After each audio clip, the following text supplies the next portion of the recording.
Hello, and welcome back to Lionhead Gaming. It is Thursday, which means it is time for some more Song of Rapture. We've been on a bit of an extended sort of summer vacation, if you will, getting things hashed out as the short holidays come through and just needing to have some time away for certain games and, make some adjustments to others with Heroes of Thylia moving to Foundry VTT in the coming weeks. But we still have more D&D to share, more D&D stories to play, and more fun times to be had with our wonderful cast and friends. And so now, without further ado, we're going to go ahead and get involved in some more Song of Rapture. Though unfortunately, we will not have John with us tonight, but he has given us some of his wonderful little plans for what he plans on having us do. So we'll see how that goes, along with the plans of our big monkey man, Tamar Khan.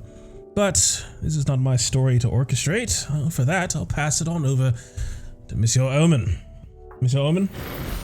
So when we last left our valiant vanguard, they had accomplished a great and challenging feat and found themselves now champions of this great and ancient city. But how exactly they got to that spot and earned that title is not necessarily my story to tell. I'd rather leave it to the hands of my players, so could someone please tell me what happened on the last episode of Song of Rapture?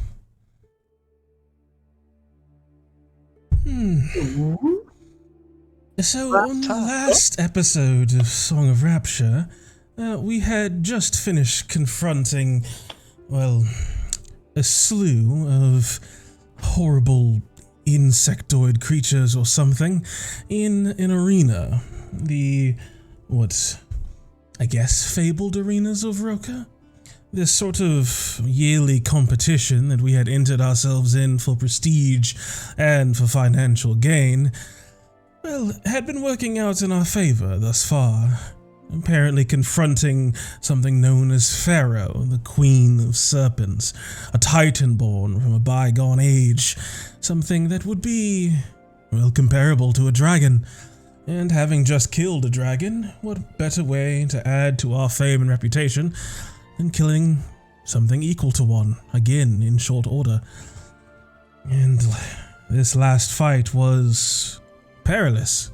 Confronting Pharaoh was an interesting experience. A large, sort of white and pale serpent seeming to be our initial foe that was felled rather easily with the expertise of the valiant vanguard. But things were not as they seemed, as they so often aren't as we continue our adventures, as Pharaoh was not one head but many, attached to a massive, scaled, vaguely reptilian body. This ancient creature summoned from death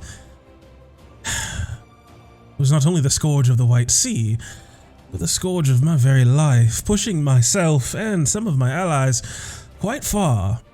I nearly fell, had to use every tool in my, well, bag of tricks, so to speak, to stay alive, confronting Pharaoh and trying to choke the life out of her. It was an intense fight, one that resulted in, thankfully, none of us really faltering before her. She pushed us, but we withstood and pushed back hard. She tried to run, but thanks to the wonderful magic of Luna, she was quite slow, quite vulnerable, and one by one heads lopped off through the efforts of Quildor, the lightning of Persephone, and once I regained my composure, even my own eldritch magic made its impact, with Tamar Khan making sure that none of us faltered, making sure none of us were lost to the sand, pulling us out and away from these reptilian jaws in just the nick of time, both myself, Luna, and others, when needed. It was comparatively, one might say, an easier fight, but I think it is not so much easy as a testament to our skill and ability. The Valiant Vanguard has grown immensely, and our progress is only reaching its halfway point. We have bested this pharaoh, this supposed queen, and now have the rewards and titles befitting of champions of the arena. But there is a bit more adventure to be had in Roka. Though he plots his... what's the right word? Whimsical schemes in the background, my eyes are in every direction, and it is hard to overlook someone like Tamarkan. He has something up his sleeve, I'm sure, but I'll be busy nursing some of these wounds for now. I'm sure it'll work out. If not, we can leave early in the morning. Who knows?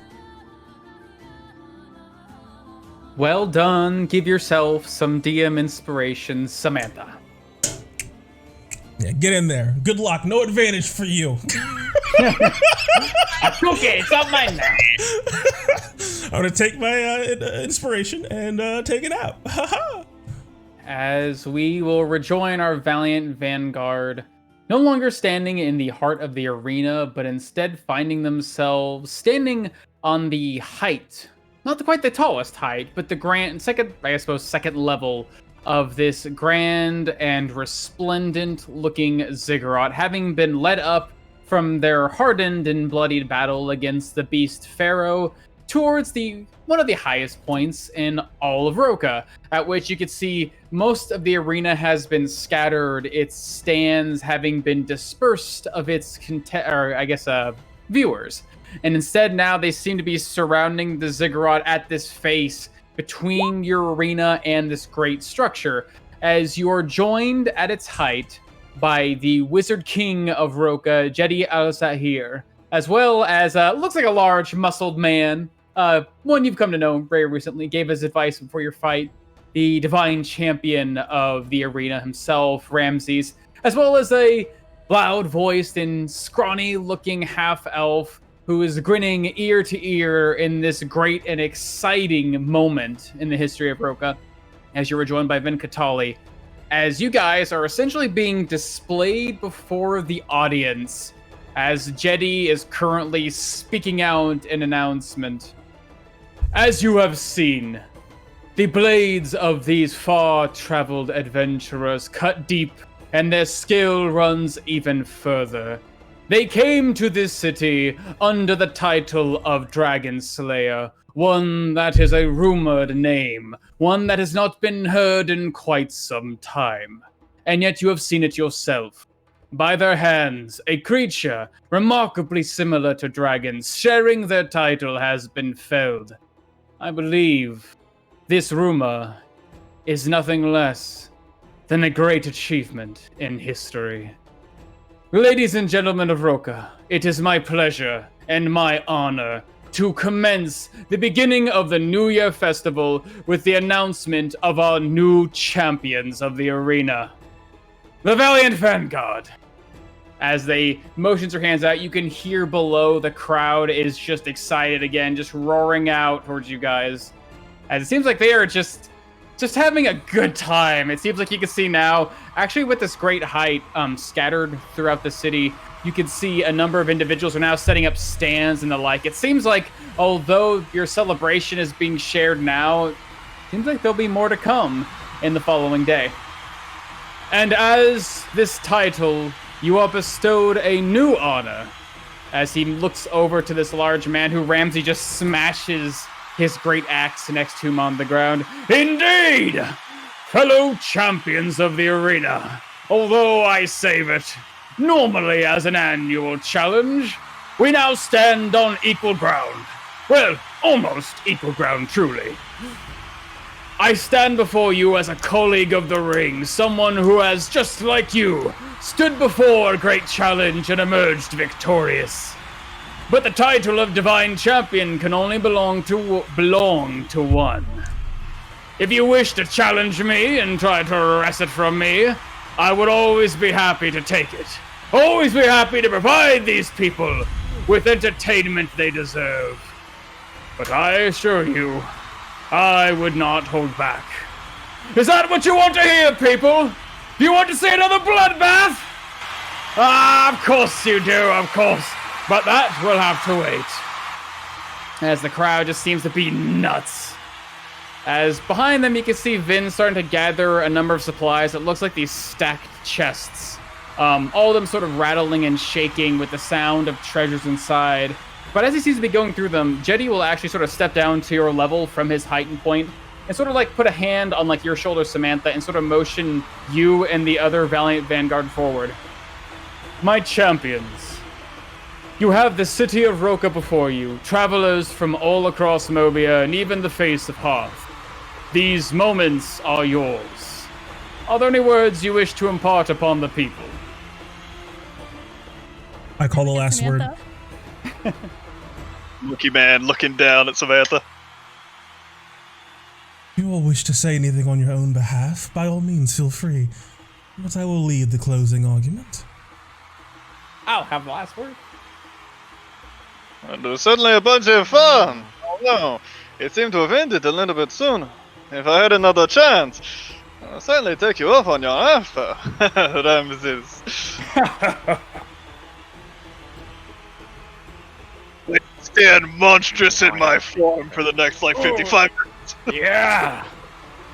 Twice your size. Winter just kind of looks to the king and then to the crowd and says, "Is this the part where I'm supposed to say something like inspiring or something? 'Cause I don't really fucking care." You have an audience. If you wish to, I suppose, say something to them, you can. You wish for silence, as your elf friend seems to be. So be it.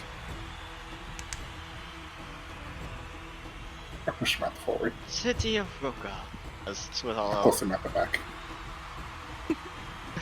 That's with all. Steps up forward and then, in one swift motion, changes her garb that was the garb that she had as she was descending, and then changes it again to something, a very regal gown, something you would probably wear at a ball. A ball. It is my great honor that I had the chance to fight along my fellow allies in the Valiant Vanguard. Of course, this could all not be possible without the help of my benefactor, as well as the Valiant Vanguard's benefactor. As Swift Hollow gives a smile to Samantha. The Blackburn Initiative, as she is probably displaying the pin, her sort of crest, the pin that she has on her lapel, I guess so to speak. She's wearing a dress, so. You can see this like silver, red, and gold-looking corset. Kindness. Yeah. This is an extended kindness from the higher-ups of Broken Ridge, not only from the north, but also wielding much of the future technologies of the now. And she sort of grins. Rest assured, City of Roka, this will be quite prosperous for all of us. Be sure to keep your eye in the sky, so to speak. And that's all Sothal's got from. Good shit, baby.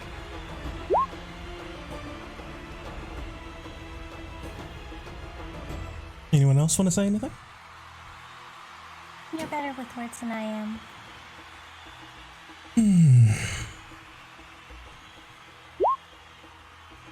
Samantha just sort of takes a moment to sort of just gather herself.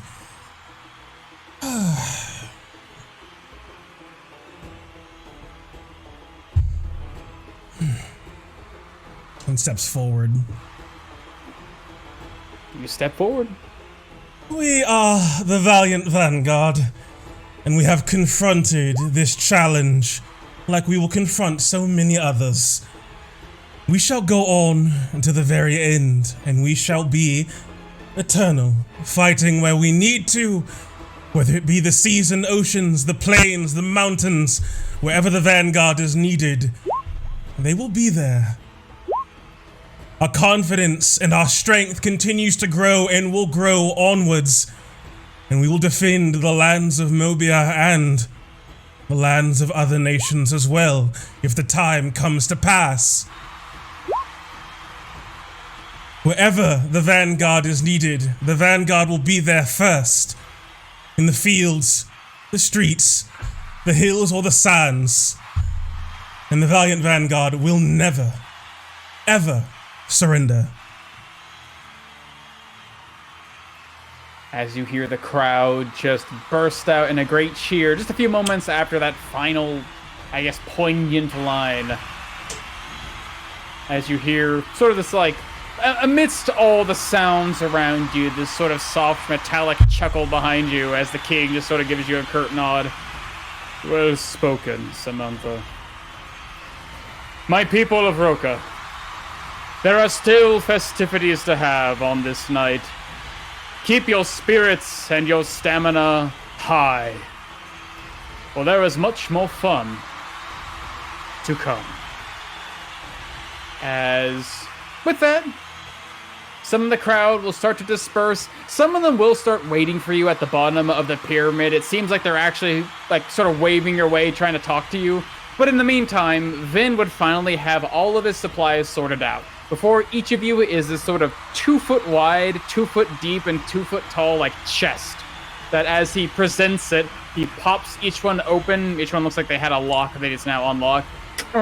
Opens up, and you can see, filled almost to the brim, is a combination of, it looks to be like several dozen, like about maybe large dollar-sized gems, rubies, sapphires, emeralds, opals, and pearls, as well as it looks like small, not bars, but more like cuts and chunks, almost like small ingots of what look to be like gold, silver, copper, platinum, and electrum. All this just sort of raw treasure material presented before you, as well as what seems to be some collective smaller bags of what look to be some extra winnings that some of you have earned, as each one of you is presented with a chest that contains 10,000 gold worth of jewels and precious metals, as well as some of you have earned some money from your bets. Let's see, Luna has herself a hefty bag of 30,000 gold pieces. Samantha has a bag of 21,000 gold pieces. Persephone has a bag of 6,600 gold pieces. And Calder has a very sizable pouch filled with it looks to be 1,080 platinum pieces. As You it's get like with nothing all of this till I come. Okay, nothing. How much did you bet, my friend? How much did you bet? But I didn't even hear that. that was a Why are you cutting out for me? Hold on. I gotta turn you up. I don't know. Give one more time, baby. 3,000 gold. 2,000? Okay, so then... Yeah, about 6,000 gold then. Yeah. Why don't I have you on here? There we go. Turn the crowd down. There we are. As indeed, you'll be presented by Vin. He congratulates each one of you, although he does seem to be a bit disheartened for a moment as he passes out these hefty bags of extra gold. Seems like maybe he had his bet set elsewhere in that moment. But, yeah, seems like you guys made your way with a plenty of gold, and it seems to be, now that your morning of combat now reached to the early afternoon has been reached, the rest of the city of Roka all seems to be mostly gathering towards the eastern section, no longer towards this noble district close to the arena. It seems like they're moving more towards the common area, as it seems like the city is currently finishing up its preparations for the festival tonight. You guys are sort of left to your own devices. What are you planning on doing in your last real full day in Roka? Hire some big, strong men to carry my 2-ton bag of gold back. Because 21,000 gold is so heavy. It is. It's a fucking sack. Carry our chest. Your chests actually weigh about 45 pounds in total. Do we have a plan on how we're going to move these? Where's my son? I look for my son. Bran? Oh, yeah. Bran is basically down with the crowd now, sort of like waving you guys over. Some people look to be like, some passerbys are like some now apparent raving fans who want to speak with you.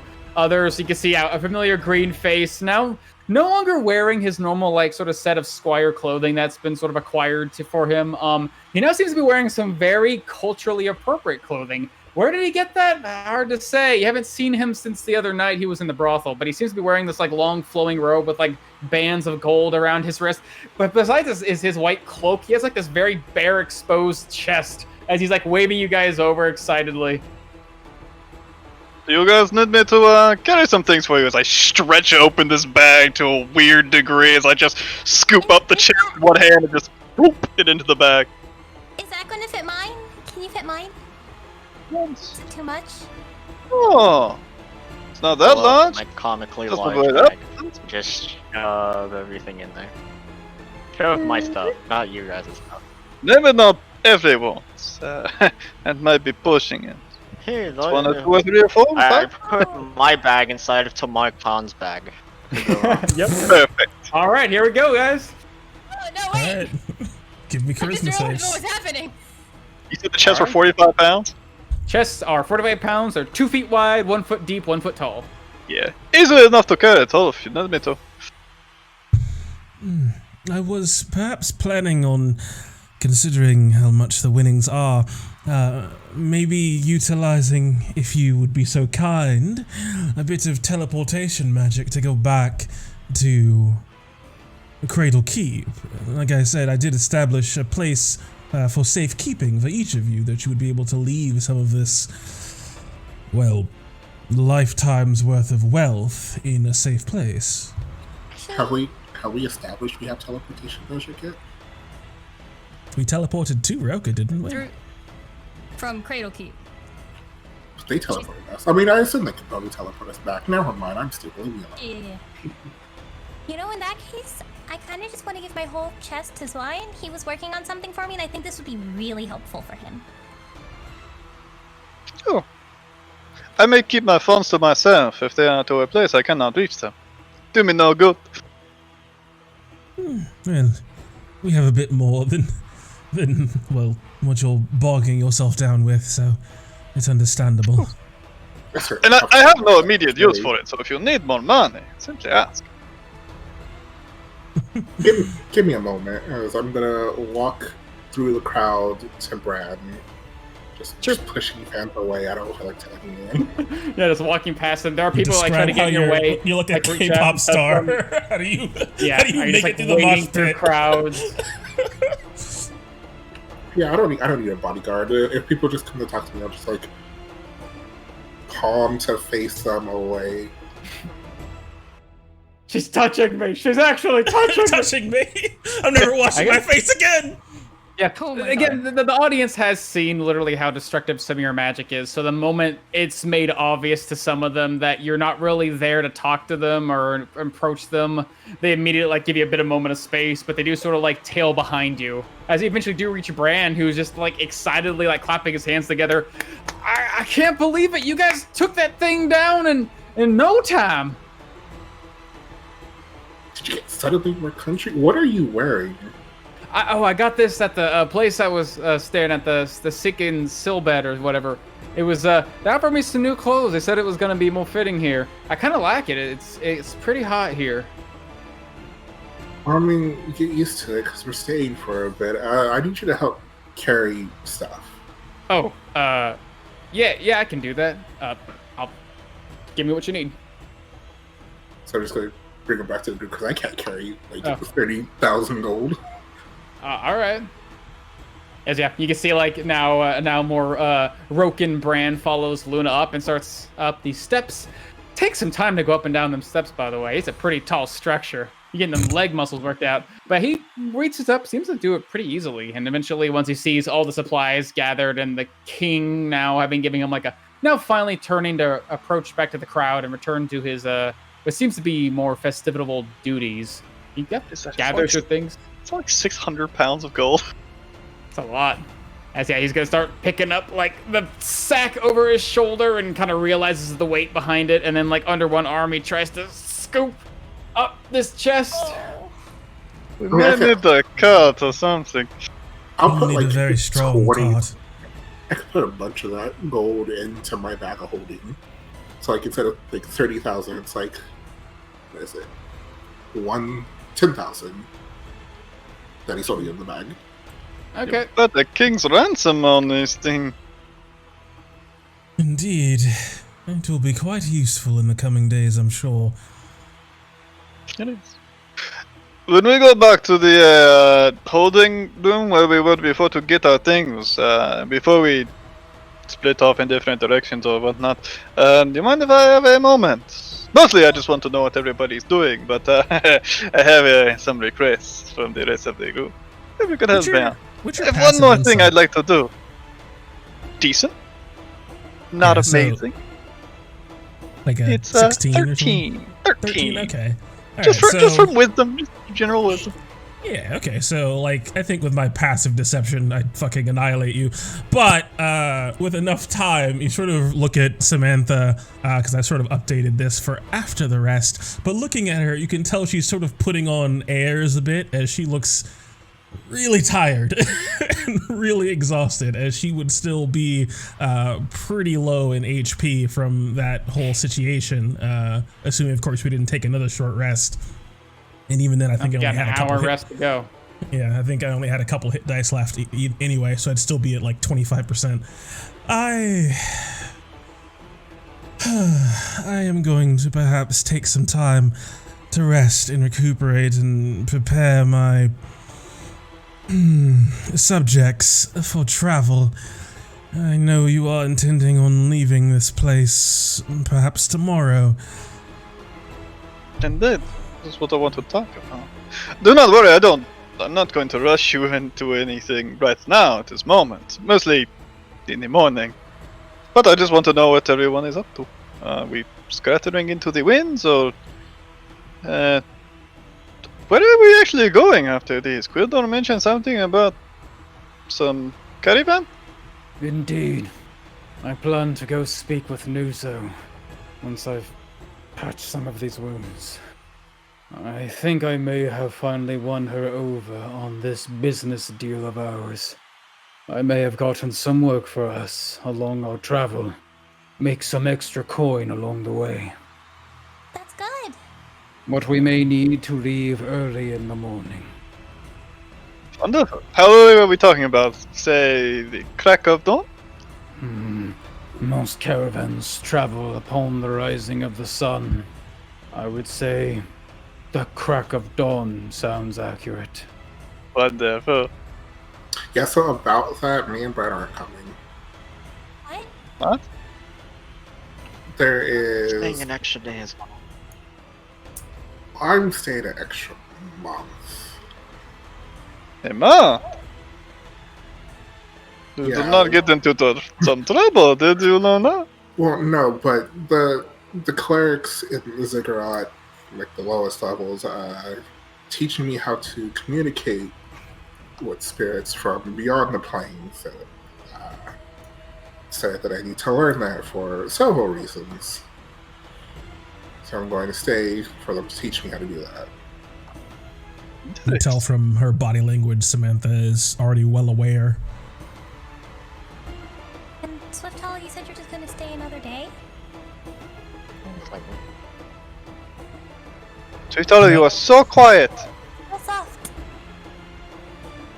Most It's just so sneaky. likely. Ah, Yeah. most likely. I see. Okay. How are you going to catch up with us?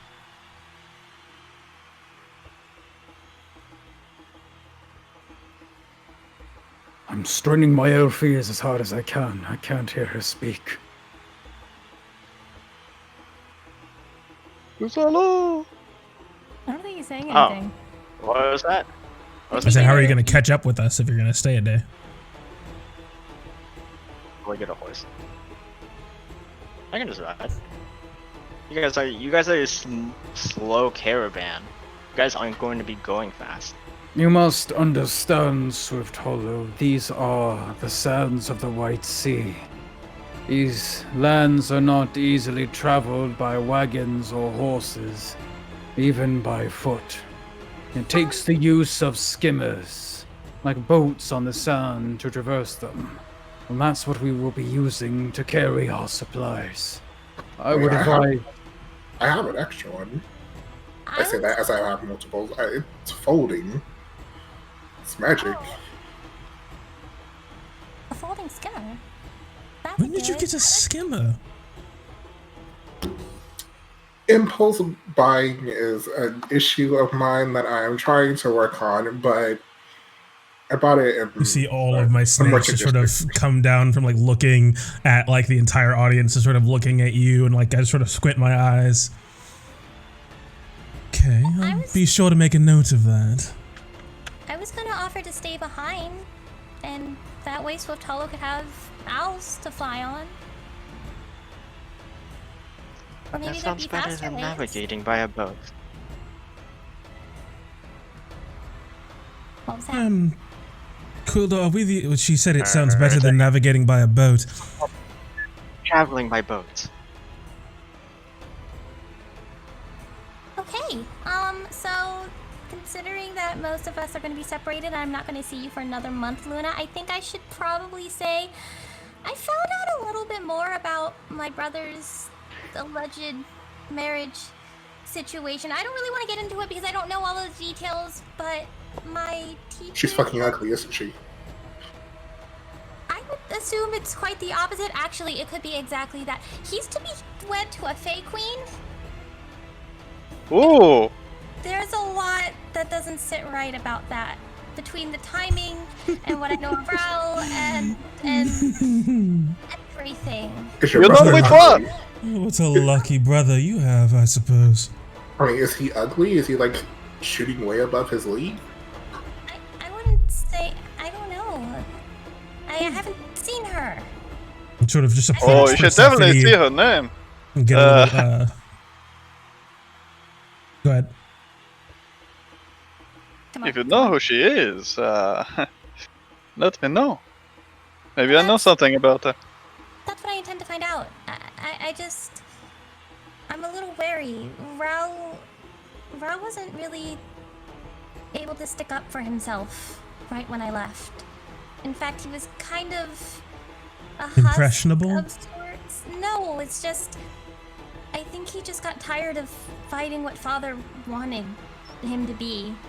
So he's a little bitch. Ah. That's quite rude, Luna. You're speaking about Persephone's family member. Also, we're very close to the sun up here. Should we move to the barracks? Yes, I've been it walking is that way this entire time. Okay. quite, Holding everybody's money in my big old form. Yeah, no, I thought we had already hit the barracks. My bad. Okay. No, I thought we were still just on the ziggurat, just having this We conversation. were going I was to, and about then to we address brought, it. We brought Bran up, and now we're Yeah. up on the ziggurat. Ziggurat. And I'm getting really tan right now. It's almost really hot. How did we get up here on the ziggurat?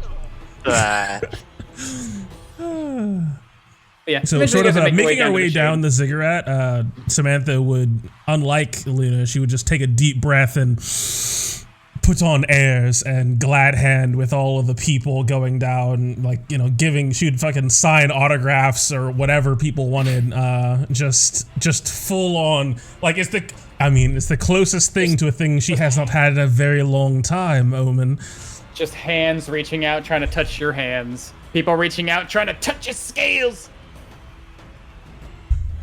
As I just sort of enjoy the celebrity worship for a little bit.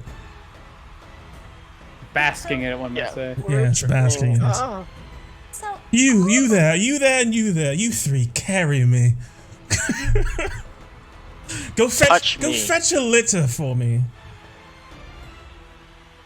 Oh wait, so we're just being mobbed by people as we're Basically, walking people are like down. reaching out, trying to talk to you, trying to get to know you, because you guys are now the new champions of the Roka Arena. Kind of a big deal. And you guys are making your way down the ziggurat. The crowds are now starting to disperse, but you're still there. The celebrities are still on the big platform making their way down. So some of the ones who are super psyched about you guys are still there. I pick some flowers from my headband. I throw some. Nice. Just pick it up and magic sort of causes him to bloom in the air, and people reach out and catch him. I'm just smart at kicking people off the ziggurat. They want to be kicked by Tamar Khan. It's Arnold, fine. the king. But go on, Persephone. Swithal is also entertaining them. Yeah. Nice. looks. As after we get to the bottom of the Gotta ziggurat, keep that up. like as we get to like yeah. the end of the stairs, it's where I call a definitive end to the glad handing, so to speak, and just ask people to make way that we have, the Vanguard has to do. You have gotten your 15 minutes as a treat, and now you must leave me the fuck alone. Shoo. Back. Yeah, so I was like Back, taking you autographs fucking- and then As you just guys start colonists. making your way closer to the bottom, Scribbling. to the arena where the actual barracks would lead to, you can see it becomes a bit more inaccessible by the public, and then eventually you guys will have your privacy, save for some of the guards who are now like sort of cleaning up some of the blood debris. Some people seeming to basically draw new circles in the ground. But yeah, eventually you guys make your way back to the now calmed and rather cool barracks that you guys now have some of your stuff still resting within. As you guys find yourself finally at the end of this great crux of this Trial of the Beast. You think perhaps the king would be so kind as to get our things transported to that pillar for us?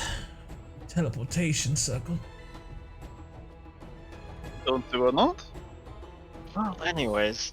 Worst case, I can take care of that issue for everyone if you would like. I can get those things transported over to the vaults and put in a word with the phrase, I am tired. The council. Someone refresh my memory. The incantation of 10. Incantation of 10. Thank you, Luna and Quildor. In terms of the magical items, I'm sure a few of you still had in the works.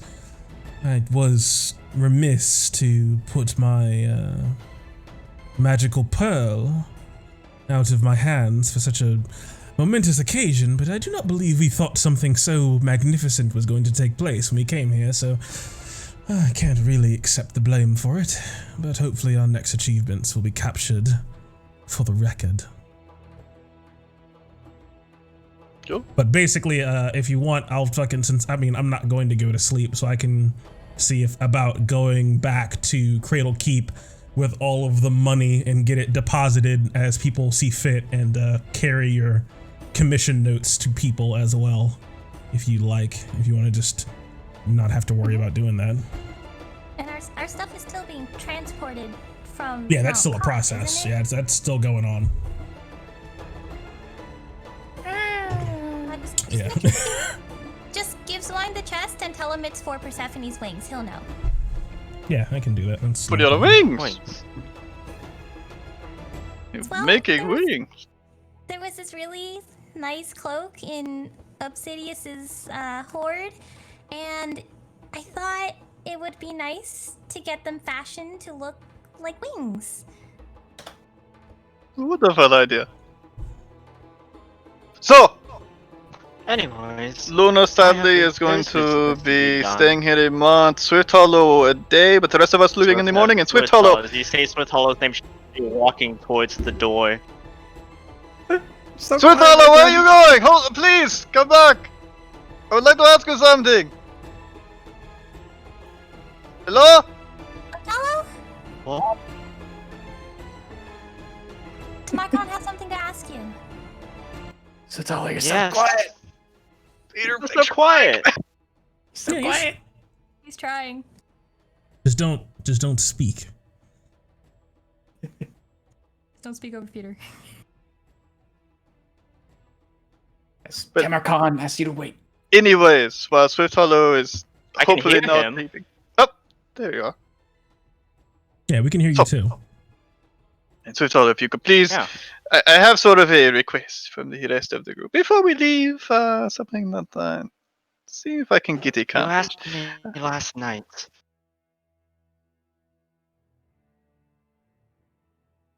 Ask you last what? That's all she said. asked- About... You asked me last night. No, this is something different. I'm trying to put all the puzzle pieces together. For the rest of you, Samantha, Luna, Quildor, I've had a bit of a plan in the works for a bit now. Prank between siblings, as it were. My brother has a relic, like myself, a replica more than anything. That's well, they hold a bit of secrets, and I think one may help me on my journey ahead. But it is something that we brothers are certainly not meant to share, and I thought maybe if I could get my hands on it for just a little bit, it may make all the difference in the world. However, I do not think it is a task I can do alone, so I'm hoping that you could all help me a bit. In just small parts, if you wish. If not, I completely understand. Not, it would have to be tonight, and most likely very early in the morning before we leave. I am going to go see my brother now. I will speak to him and keep his attention through the night. I'm trying to wear him down a bit. He is a very hearty man, and it seems like he does not sleep, very much like Samantha, but I may have worn him down over the last few days. It comes down to Persephone. If you could, as we talked about before, I may need help in whatever magical defenses he may have to protect himself, just to make him aware of the people that are around. I do need your help immediately, though. We will move very early in the morning. I wish him to still be asleep by the time we, well, leave the city. He will no doubtedly be aware after the task is done, but we simply must be gone by then.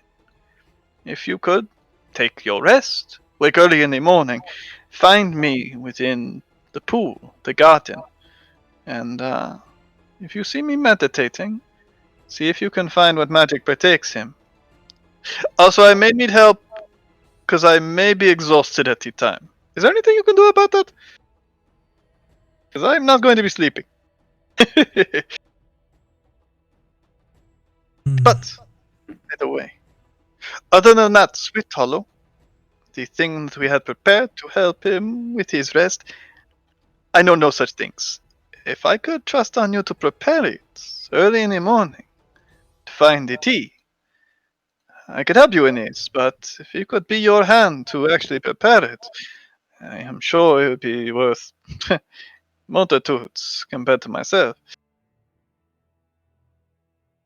And in Samantha, you touched on what I need you to do is make sure that the formalities of when we are to move, and Quildor, of course, yourself with the caravan, that if we are ready to move at the break of dawn, it'd be wonderful. My brother would still be sleeping, we would have what we need, then we could simply leave. And don't worry, I'm not going to be keeping his crown. He will not be looking to retaliate or anything. This is just some mischief between brothers, nothing more. Why not just keep it? Well, that would certainly cause retaliation.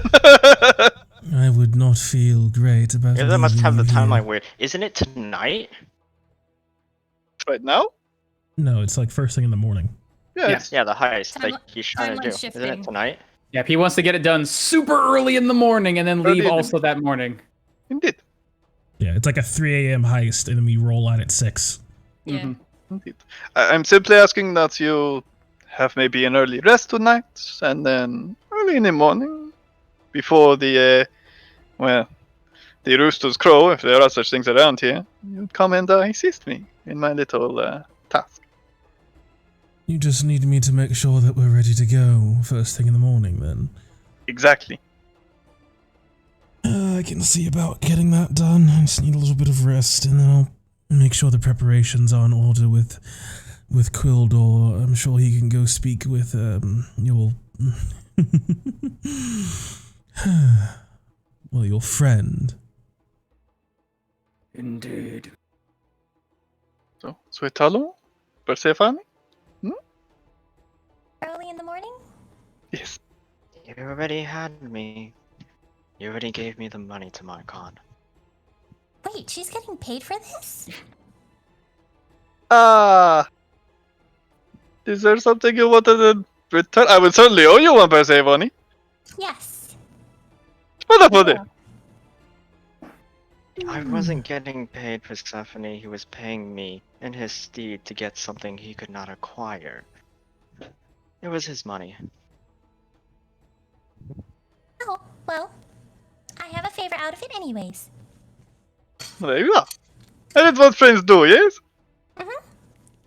Alright, well, I cannot leave my brother alone for much longer, or he will go find himself a nap, which I cannot allow. I'll tell you this. I am... Oh, Persephone! You have a way with nature and the things. Is there a way you could make me breathe underwater? Like right now. Right now? Right now? Yes. No. Ooh, that is alright. Not necessary. I wanted to try something. But it's not necessary.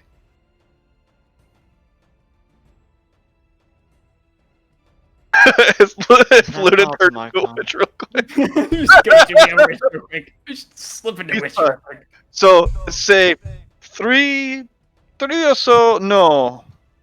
Yeah, that should work. 3, 4 o'clock in the morning. You should find me within the garden with my brother. I'll be meditating of sorts, but do what you can to get my attention, and I will meet you. And then we'll go from there, yes? Sounds like a plan. Sure. And just give me, like I said, give me all of your notes for what it is you need done in Cradle Keep. I'll see about getting that done in the evening here. And then I'll join up with you, Luna. Are you going somewhere tonight? I don't really have many plans. Actually, God, so I have the ritual scroll for water breathing. I just don't have it in my ritual book yet. Could I still cast it as a ritual, like expend it for TomorrowCon and just not have it to put it in my book later? Sure. I don't know. Sure. You're still a ritual caster. I would allow it for the sake of just I open up the scroll and here we go, and it burns away forever. TomorrowCon, what do you need the water breathing for? There is a saying where I come from that when the hands are busy, you put the tail to work. There's 2 different meanings. One, when you are doing something and you can do another at the same time, why not? You accomplish more in the same amount of time. The other is when your hands are busy, people can neglect the motions of your tail, and you can do something right in front of them if they think you are doing something else. I wish to train a bit, and preoccupy my brother at the same time. That last fight, there was something wrong. Something that I knew was true, but something I've been neglecting for a while. And I think the waters of the pools may aid me in learning something. It would just be very helpful if I did not have to breathe air for quite a while. Is that something you can do? True, but I need it for later, and that didn't sound important enough for me to use up the scroll. So good luck with that, as I pat her shoulder. Very well. Understandable. Alright then. I'll go see about getting this started. As I just collect everyone's notes, as I will take the funds that they wish to deposit and put it in my robber sack and run away with it off into the night. What time? It's like mid-afternoon or just noon? It's like mid-afternoon. It is getting on to the evening.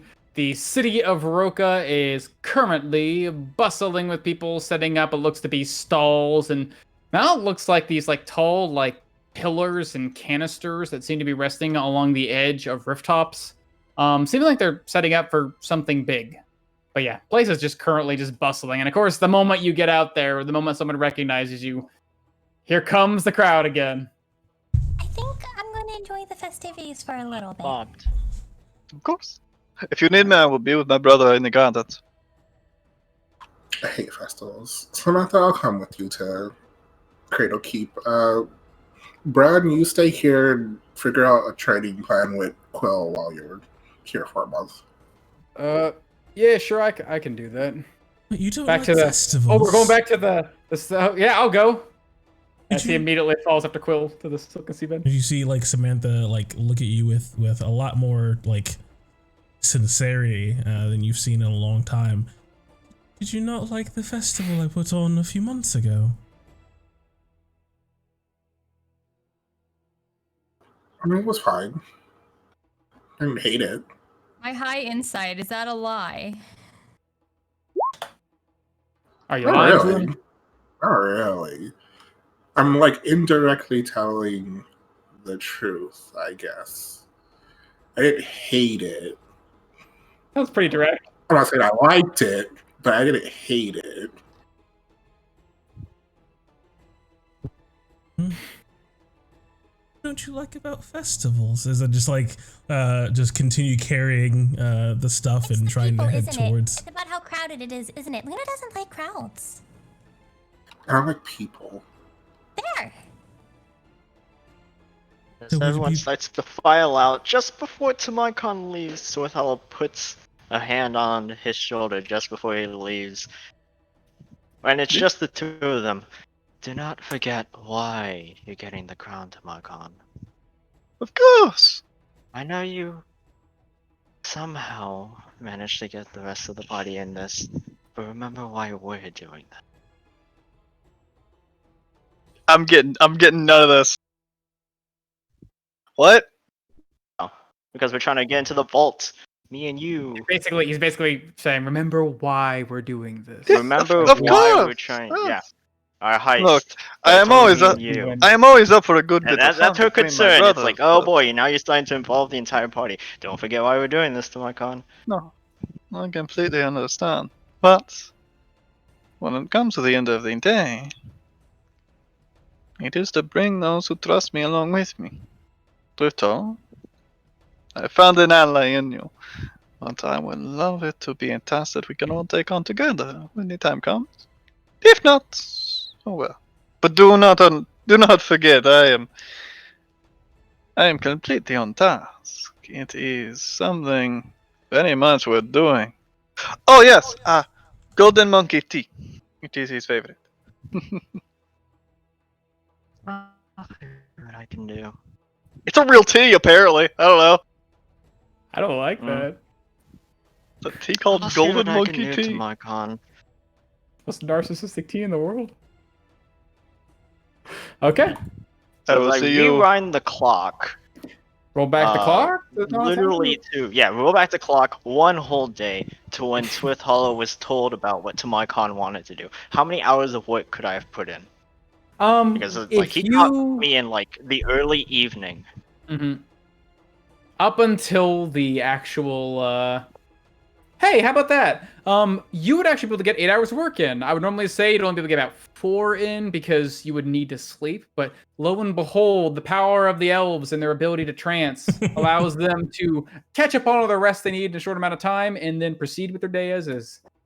So think about technically a work day and thanks to your elven blood before all this stuff popped off. Nice. There you go. We can get 2 work days on the Okay. poison. Maybe that'll do something. Who knows? So Okay. Hollow gets to work. Heading Okay. back to the palace. Head off to go hang out with my brother. Just pester him.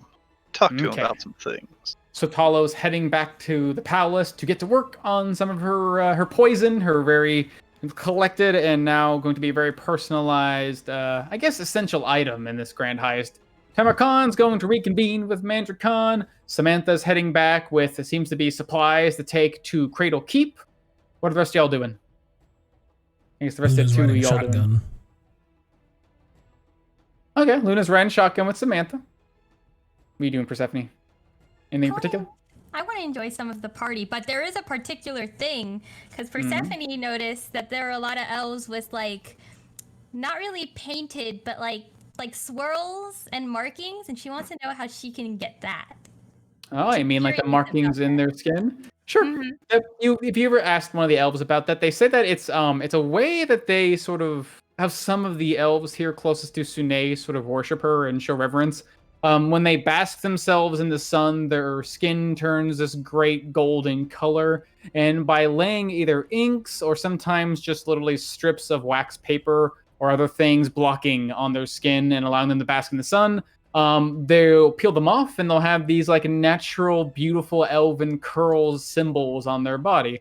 And during the day of the festival, they'd be willing to allow you to experience such a thing. They have magic that sort of simulates it, sort of exposing you to a bright flash of light, and your skin seems to become, for temporarily, this flash darker color. So yeah.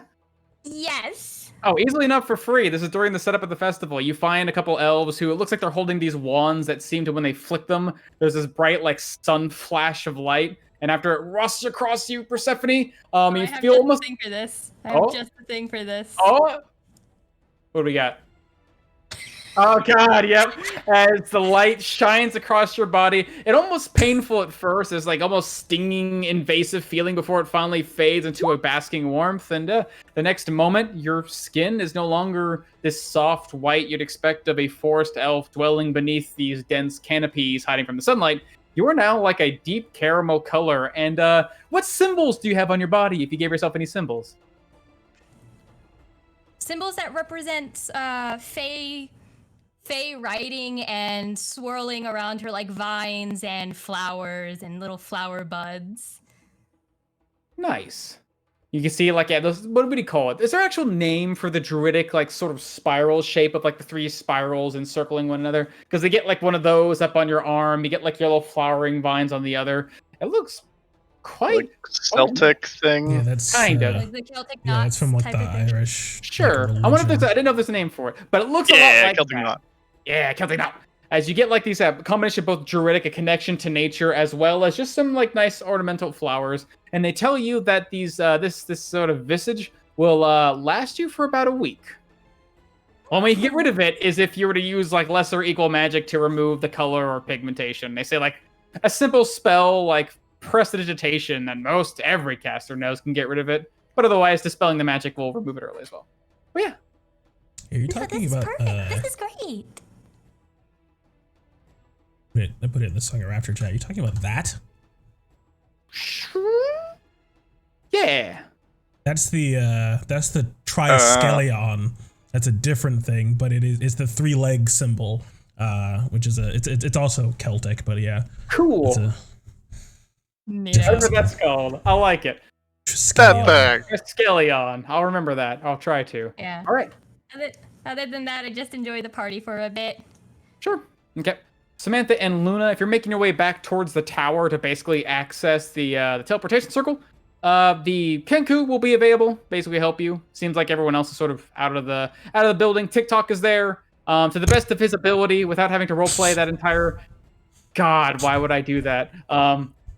Basically trying to explain to you in Jetty's voice that the teleportation circle is basically self-functioning without having a adequate caster or, you know, the creator of said circle available.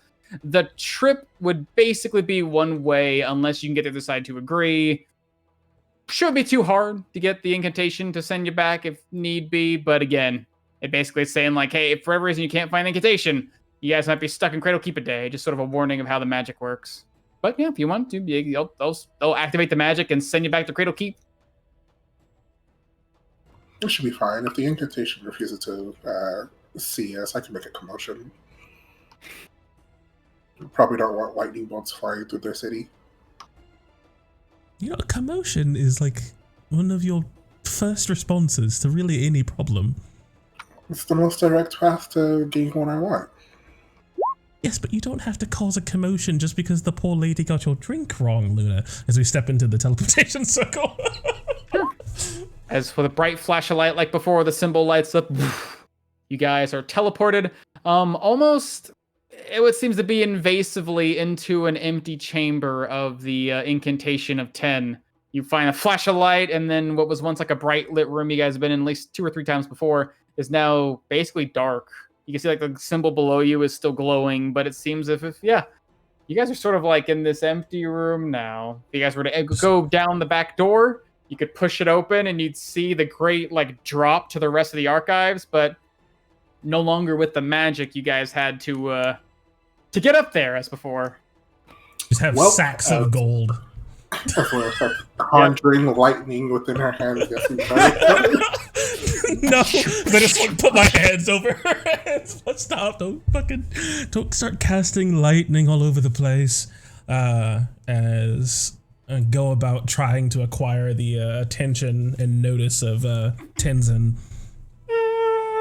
Yeah, after it takes a bit of time, about 10 or 15 minutes, but eventually you'll get to the eyes of some tome keepers, maybe by extending out an infinitely reaching mage hand to throw a book at someone to get their attention.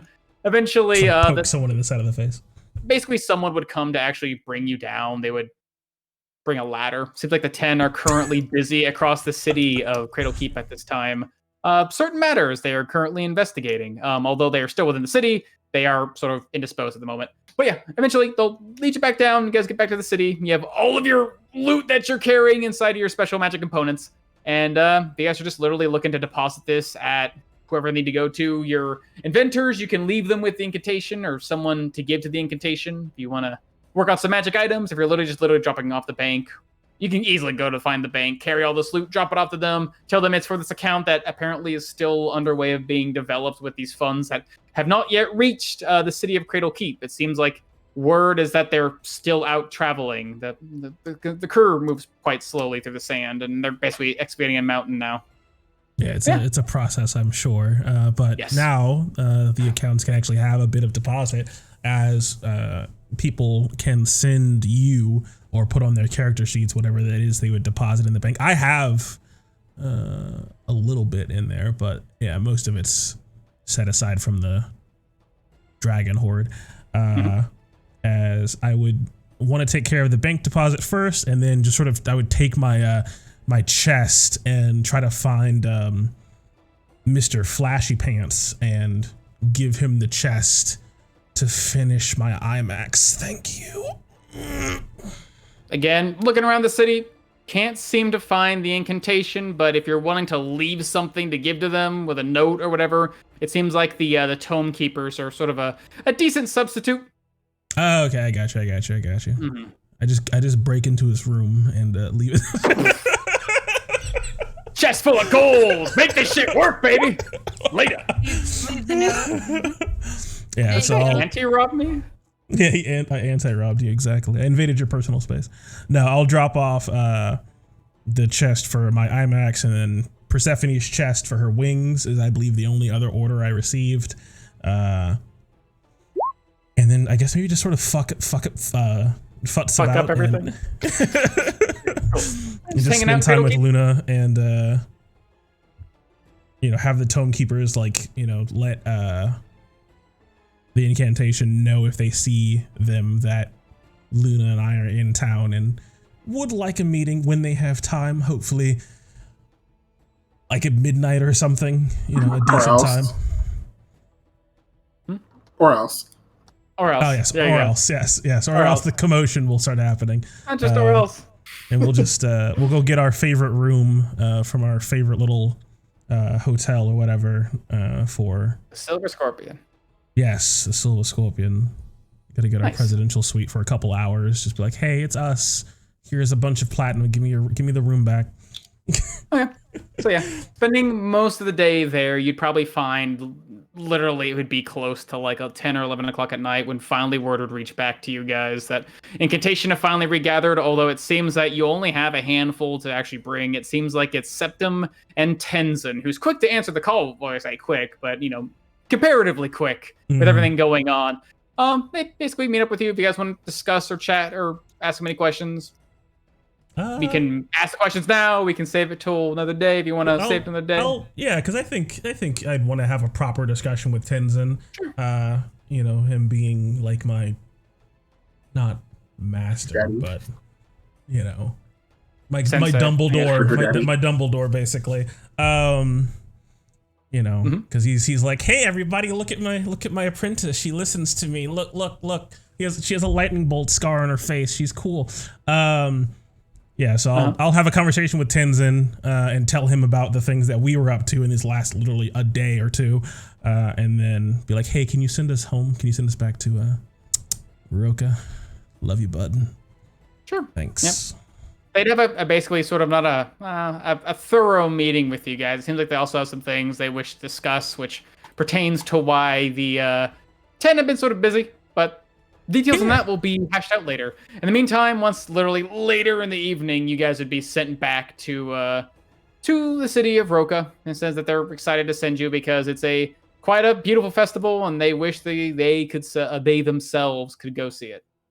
But in the meantime, while all this is happening, Swift Hollow, you're in the tower working on your poison.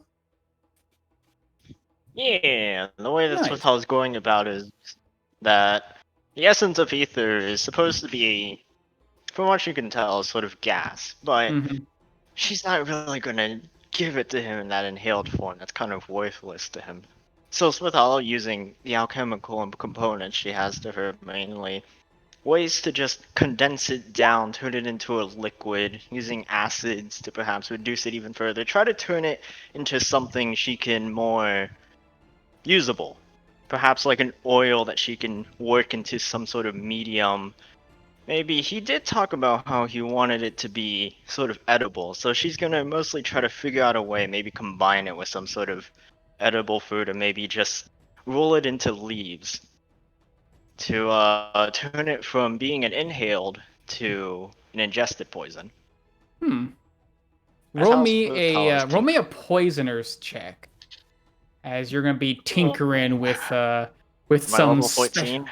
Yeah, are you level 14? Is that the question? I mean, not level 14. Am I level 11? I would say your skills are definitely quite reliable, yes. Wee. I definitely let you know that I've been 25. conditioning him to be expecting tea every day for the last couple days. God. Yep. Yeah. Nice. So, Yep. changing the poison from inhaled to ingested. Sure. It takes some tinkering to do this, but you kind of figured if it seems like this inhaled poison, normally this vapor that has to be brought into the lungs that causes this sort of sense of malaise before eventually the body just becomes relatively unresponsive. You have to try and find a way to make that somewhat ingested, and the challenge is quite difficult. Swift Hollow, it's basically attacking the body in a different way until you start to, like you said, work with the acids. When you take this compound you got from the this sort of black market district of Roca, you combine it with some of the chemicals you have, and through about several hours at this point of tinkering and messing with it, you're actually able to distill down what was normally this volatile gas into, like you said, this sort of aqueous, almost liquid substance, to the point where it's relatively stable. The only thing that would allow the essence of ether to function as such, currently it's an inert form. But you think if this were to be combined with something like a solid, like you were to mix this with dried tea leaves, this sort of aqueous, almost oily substance would coat them. And once it would be exposed to heat, the more stable compound would become volatile again. And although the tea would taste just as normal, just as sweet, just as bitter as it would be, the oil itself would become vapor again, and the soft and warm wafting scent of your tea would become your essence of ether, mixed within. Well done. Hey. So in that time, you were able to tinker and make something, basically change the nature of a poison that someone else had made. Well done. Good roll. And Tamar Khan. Plan was to just give him fucking, what are they called? What are those incense? Just like, here you go, here's incense sticks. Just like light it up next to your brother. Tell him. That's a good one. There you go. That'll get him to really inhale it. As Tamar Khan, during all this, it seems Quildor has gone to the eastern side of the city with Bran to go finish up some negotiations. You've gone to the western side of the city to meet with your brother. Is anything you're particularly doing, saying? You find him sort of sitting in his garden. It seems like at some point, he was trying to seek you out in the crowd, but after you guys went back to the barracks, he vanished, and so you find him here now. Yeah, basically, I do basically what I've been doing the last couple of days when I've been hanging out with him. This time, more of a focus on the arena. I'm just sort of excitedly go over everything that happened in the arena, how the fights went, and how it was nice to fight those strange, weird. They almost look like the weird Fey dragons that we heard of back in the Feywild, but a little bit larger, a little bit more scaly. And all the little things. And if you knew about what those weird insects were, it seemed like they weren't supposed to be there. And is that his doing? And a whole bunch of just pestering him for hours. And hours and hours and hours until it gets dark. And then I'm going to get into talking about the concerns about that fight, though, of talking about, the stories of Dad. There's always stories of Dad about how he did impossible things, of all the stuff that may or may not be true, but the idea that he could split mountains with his bare hands. And of course, Gorkon, known for his strength, could probably do such a thing. And I've been taking bits and pieces from Madri and Gorkon, and trying to be not just myself. And I thought maybe I could do the same, but when I struck that creature, it was like kicking into a stone that didn't budge an inch. And I sort of ask him if he knows any stories about that, and then ask him if I could use his pool for a bit of training. Sure. If I could maybe get a connection back to home, maybe it would help me going forward. So, as far as the fight goes, he was pretty pleasantly pleased with how things turned out, although it seems with sort of like an insightful eye, one might say. He was pretty aware that by the end of it, although it was a big, grand spectacle of facing off against Pharaoh, there was a sense that it went a little smoother than it should have gone. And he suspects it was probably the nature of this place. It seems as if both the champion of the arena and the announcer seem to have a fixation on festivities and entertainment. And as you may have noticed, in maybe some of your own discerning eyes, some of the beasts you fought had this inability to really cause harm to the crowd. Thinks that the fight, although was grand and wondrous, possibly was not as dangerous as it should have been, or could have been. Thinks that possibly the Pharaoh you fought was possibly not even the strongest form of the Pharaoh that existed. But you did you did a good enough job, you faced off against it. As far as those insect things go, he has no idea. He thinks in the same vein it was probably Vin pulling a fast one on everyone, pretending that this was a sudden change no one saw. It wouldn't make sense for them to just suddenly shift, a beast and pretend that it was fine and keep the fight going. But then again, it is Vin. He allows these fights to go on. It seemed like you guys handled it a little concerning, though. Something he seems to be a bit thoughtful of. So possibly just all for show. It could possibly be. Interesting. But yeah, it also seems like as far as your connection goes, that ability to strike through stone and move the mountains with your own fist, taking a bit of essentially of your brother's talents. Hard to say, because although he describes himself as almost innately in his own way, taking from you and your shared brother as well, you are all of different nature. You're all born of different directions in your paths, and how you sort of channel what he ends up calling the emptiness within you, how you end up sort of utilizing it, comes in different ways. His is sort of easing into any situation. He flexes and change and contorts and adapts to the situation. If he finds himself facing off against a beast of air, he must make himself able to encapsulate and seal the air away. If he fights the mountain, well, he has not the strength to beat back the mountain, but he has the ability to wear it down. How you would handle that emptiness might take a bit of discovery on your own, but it is important to look into the ways, the natures of both yourself and your siblings. He suggests you meditate on that, as he sort of like just adjusts this crown on his head. And this is exactly what I intend to do, my brother. I have been taught. There's an order of monks far to the north in these plains, in Drakova actually, and they taught me ways of using the emptiness and connecting it to the air around us, to the wind even. But that has caused me in my way of moving to avoid such things, to flow between cracks to find openings, but when there is simply solid stone, there is no getting around it. It must be broken. I think I have not faced such resistance before.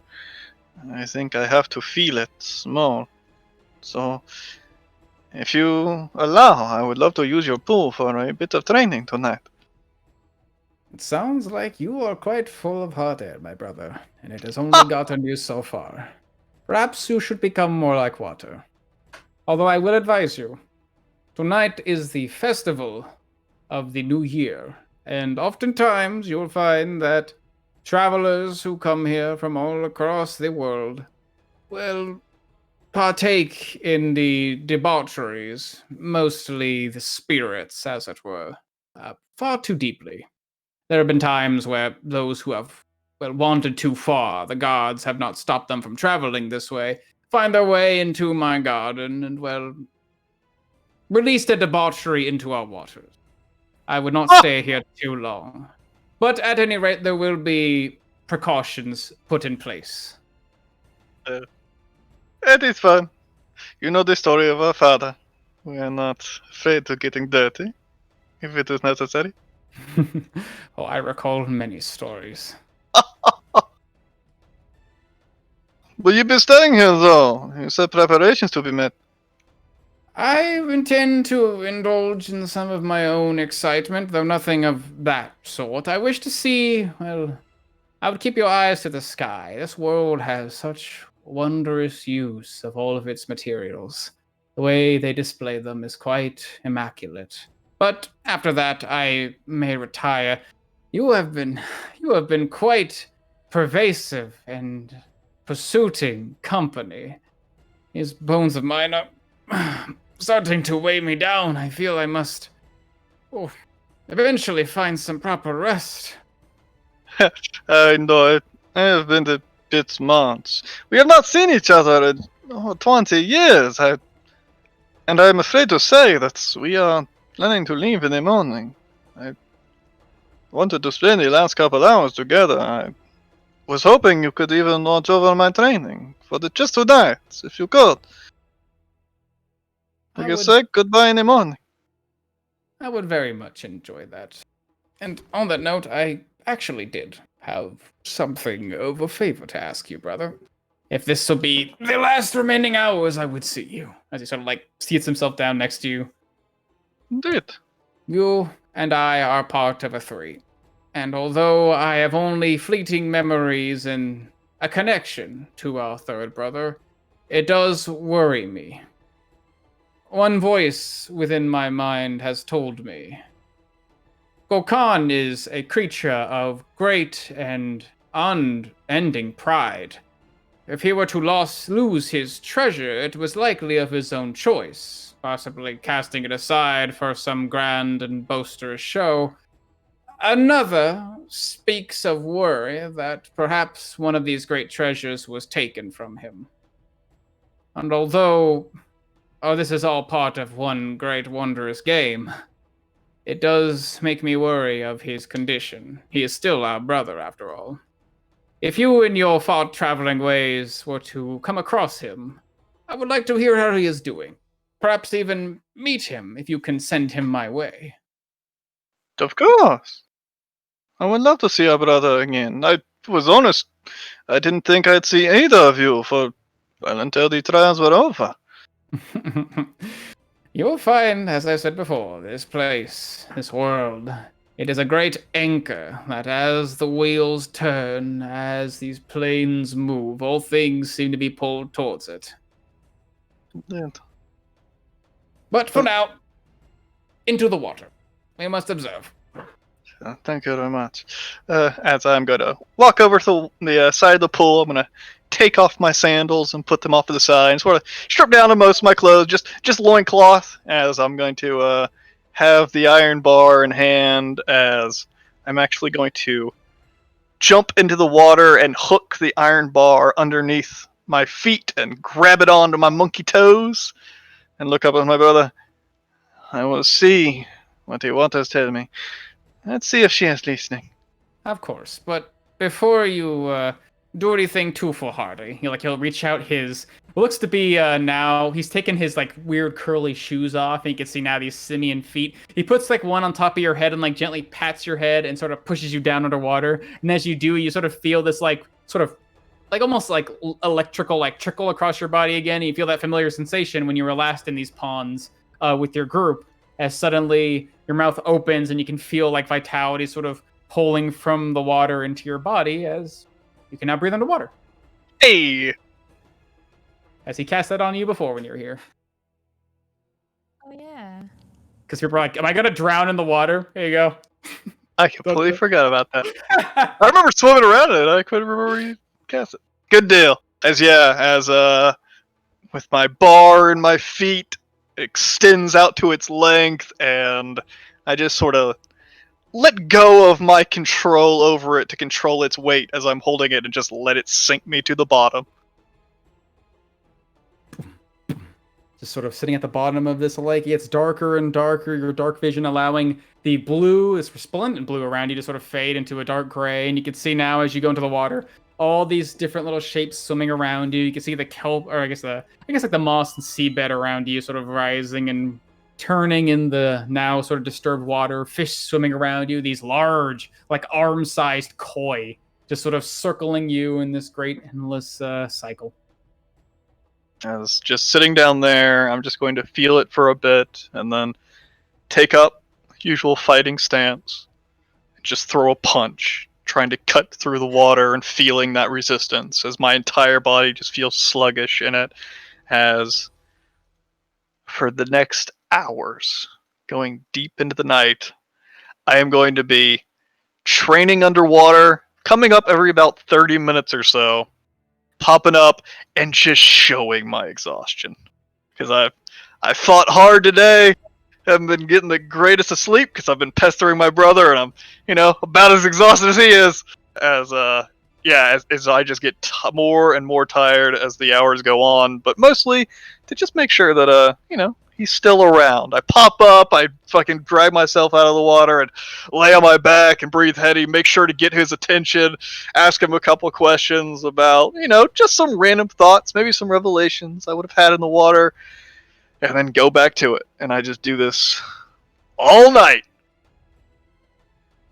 Yeah, every 30 minutes or so, you pop out of the water, shake some of the drops out of you, and you can see, as you do, sometimes, Mandry's sitting there holding his, staff, legs crossed on the ground, just, nodding. He'll give you some pointers saying, if you're trying to move the water with your body, you're missing the entire point. You're trying to train something that is not part of you. It's an emptiness. You have to figure that out on your own. And a couple times you come up, you'll see him slumped up against his staff. The splash of the water sort of jolts him awake as you're seems like your actions are the only thing really keeping him going at this point. Perfect. And yeah, as the saying goes, when the hands are busy, put the tail to work, as I am half trying to better understand my body, hopefully with a connection to the spiritual place, back to my homeland, into making sure my brother's not falling the fuck asleep on me. Nice. Up until it, gets to about 4 o'clock in the morning. And when I think it's getting about then, I'm going to actually come out of the water and just tell him, I think I may have understood, but I need time. Do you mind if we simply sit in silence? I'll go get us some tea in a bit. I don't think we're going to be having much silence at this point, brother. As far into the night, Samantha and Luna, you would have finally returned to the city of Roka, where you'd find that the beautiful and golden, resplendence of this city has been darkened by the setting sun. But when you arrive, you hear the sounds of, at first, what seemed to be war.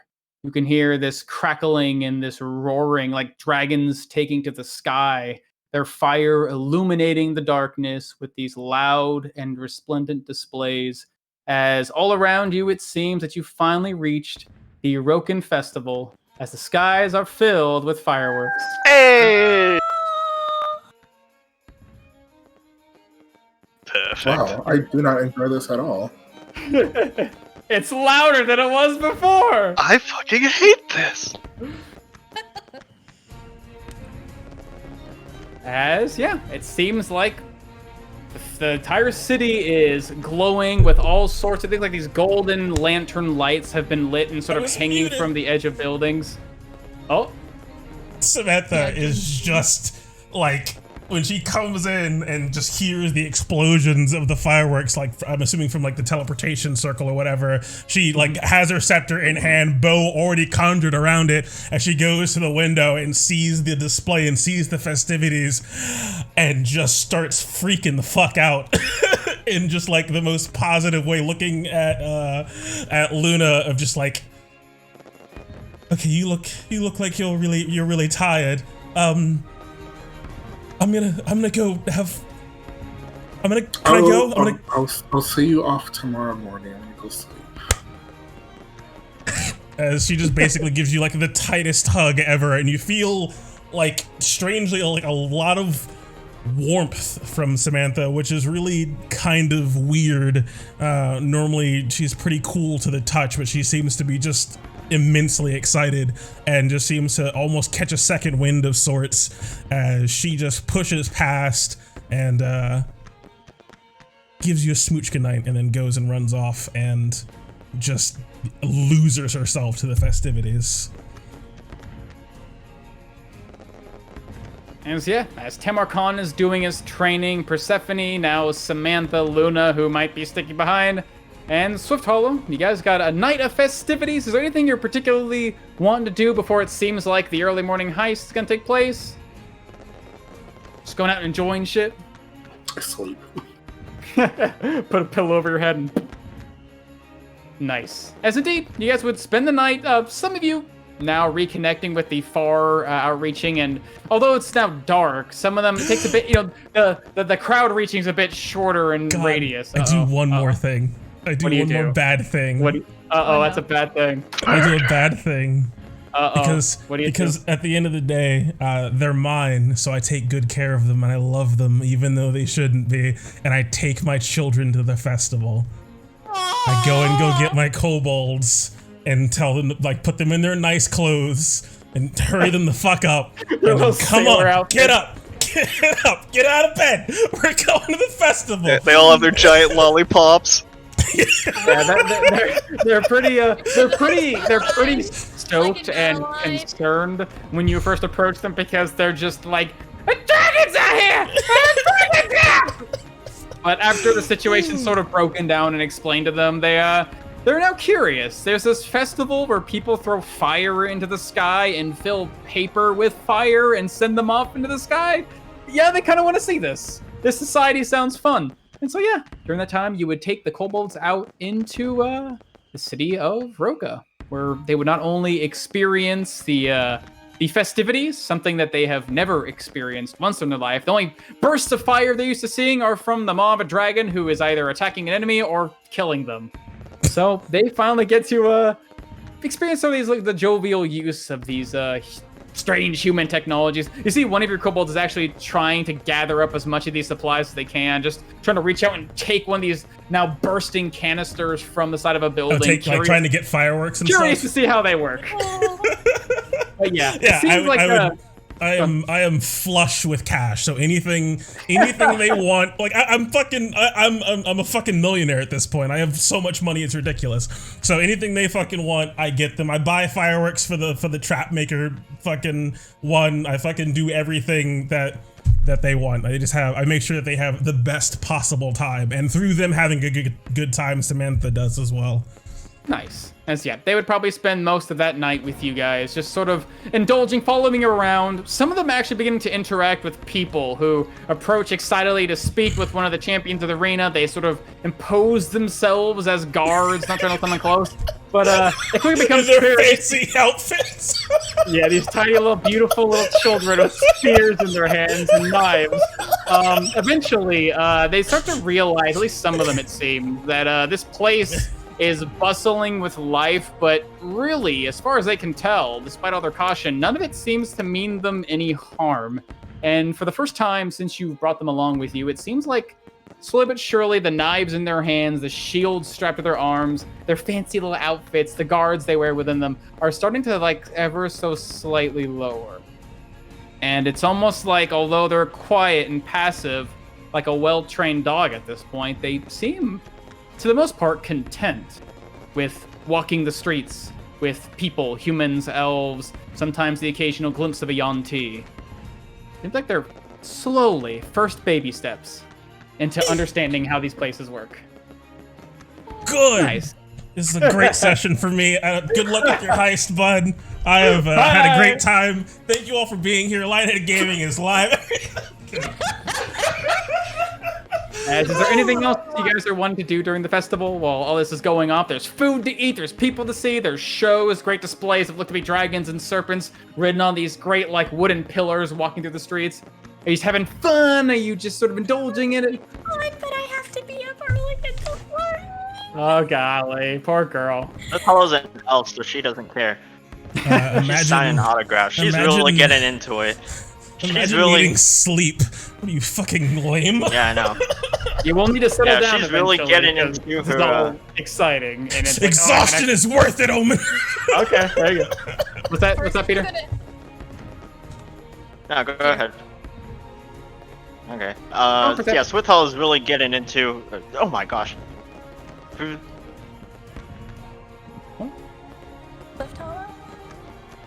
Okay, me? Yes. Sorry. Okay, so. Oh man, I lost my train of thought now. So Swithall is really getting into it. Like, if she gets recognized, she's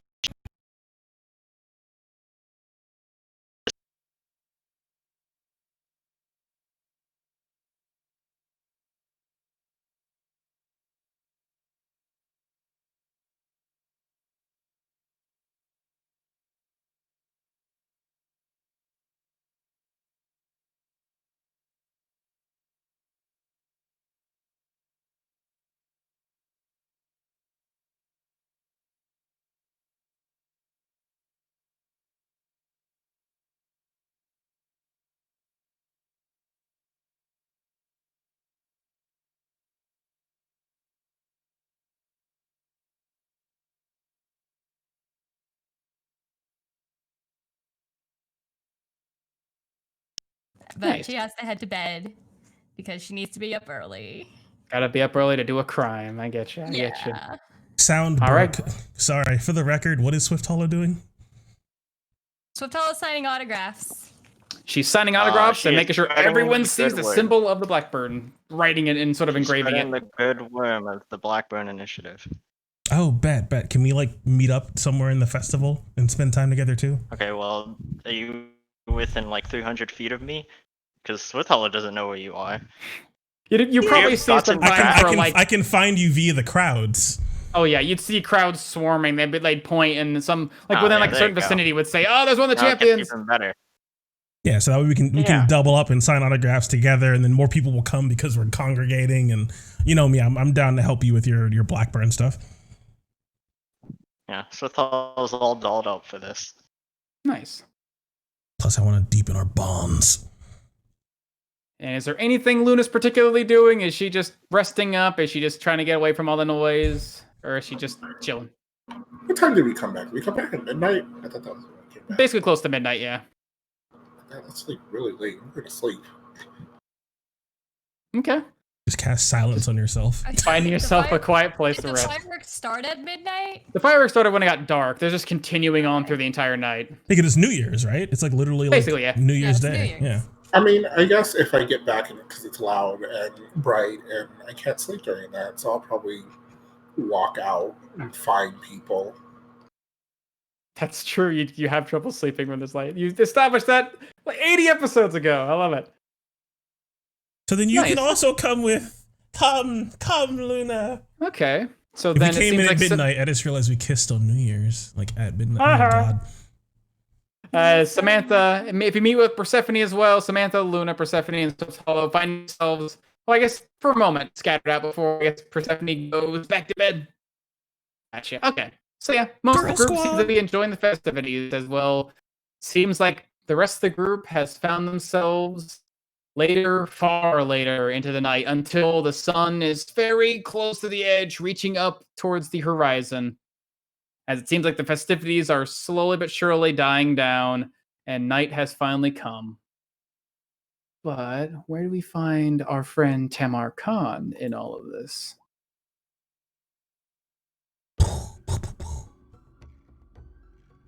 Yeah, I'm assuming the fireworks are going off during my training and stuff. Mhm. I'm under the water and I start hearing the. Yeah, I just continue my training through that, and yeah, I'm pulling myself out of the water and finding a moment of silence deep in the night. I would say like 3 or 4 o'clock in the morning. Probably after the fireworks are done. Maybe.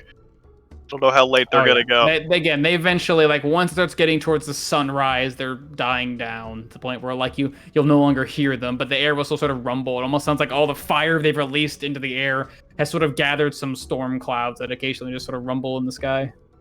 I find myself just real out in the open. You know, he's got his little pagoda and his like little hand thing that he likes to hang out in. I find myself a little bit away, you know, like 50 feet away or so from him, and I just sit cross-legged and start meditating a bit. I'll open my eyes to keep conversations with him every once in a while. Not being all that rowdy though, just sort of making this peaceful atmosphere and just waiting to hear from one of my friendos, whoever shows up first.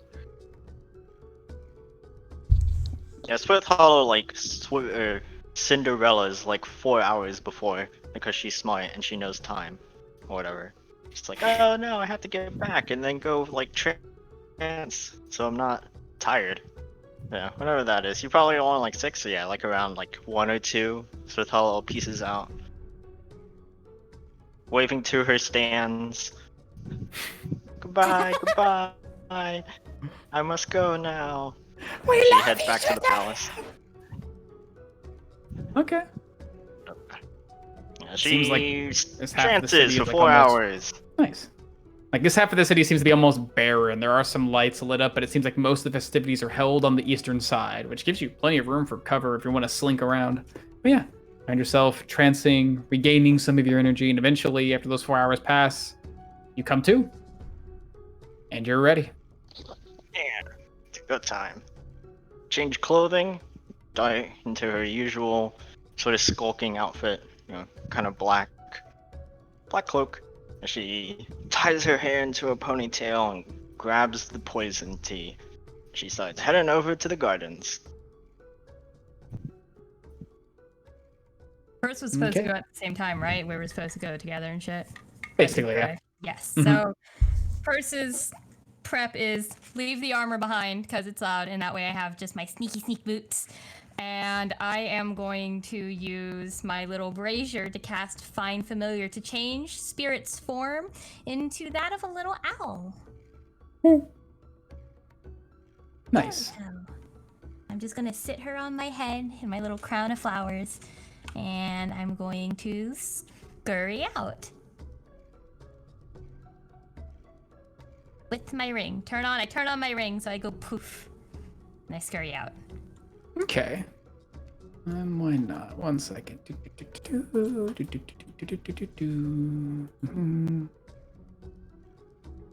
Okay, so you and eventually Swift Hollow are making your way out towards what you remember to be the shimmering mirror pond, where it seems like Temercon has been spending some time with his brother. You guys were here a little while ago to go help heal Luna's arm, and now you guys like meeting up at the same point and then going in, or are you guys like meeting up at the place? Where are you waiting, Swift Hollow? Are you hiding in the shadows when Purse gets there? That was a good question. What was the plan for when we get here to MyCon? I Is it said, just to like meet up with you. yeah, basically, give me a signal somehow, and I'll come meet you. I'll just get up and walk over and come talk to you. I send Spirit in to the gardens. The message ring. As you see me just sitting cross-legged with my eyes closed, you can probably see me drowsing a little bit myself. No, Swift Hollow is just like, because 300 feet is actually pretty big, so yeah, she's just like also trying to get you to wake up casting message towards you using her ring. Eee! You have a ring, right? Yeah, I You got have a ring. right? Ring on. But Okay. yeah, if I use my ring, my invisibility She's drops. trying to go like, so I can't. hello. It Hey, says brother. Yes, I am still here. I think I am finally understanding something, but I am... The time of the day it is waiting on me. I'm going to go get something to drink. Get you a tea, yes? I'll be right back. As I get up and start to, yes, of course, I know. As I put my shoes on and start walking off to just the entrance of the, I don't know where they are, but I'm assuming just the entrance to the gardens to try to find them. Sure. Looking around. You find yourself getting up from your little placement here with your brother inside of his hut. Let's head on out. Yeah, I'd probably like just be out here when the message was. I wanted to be out in the open so they could see me when they came to find me. That didn't take long at all.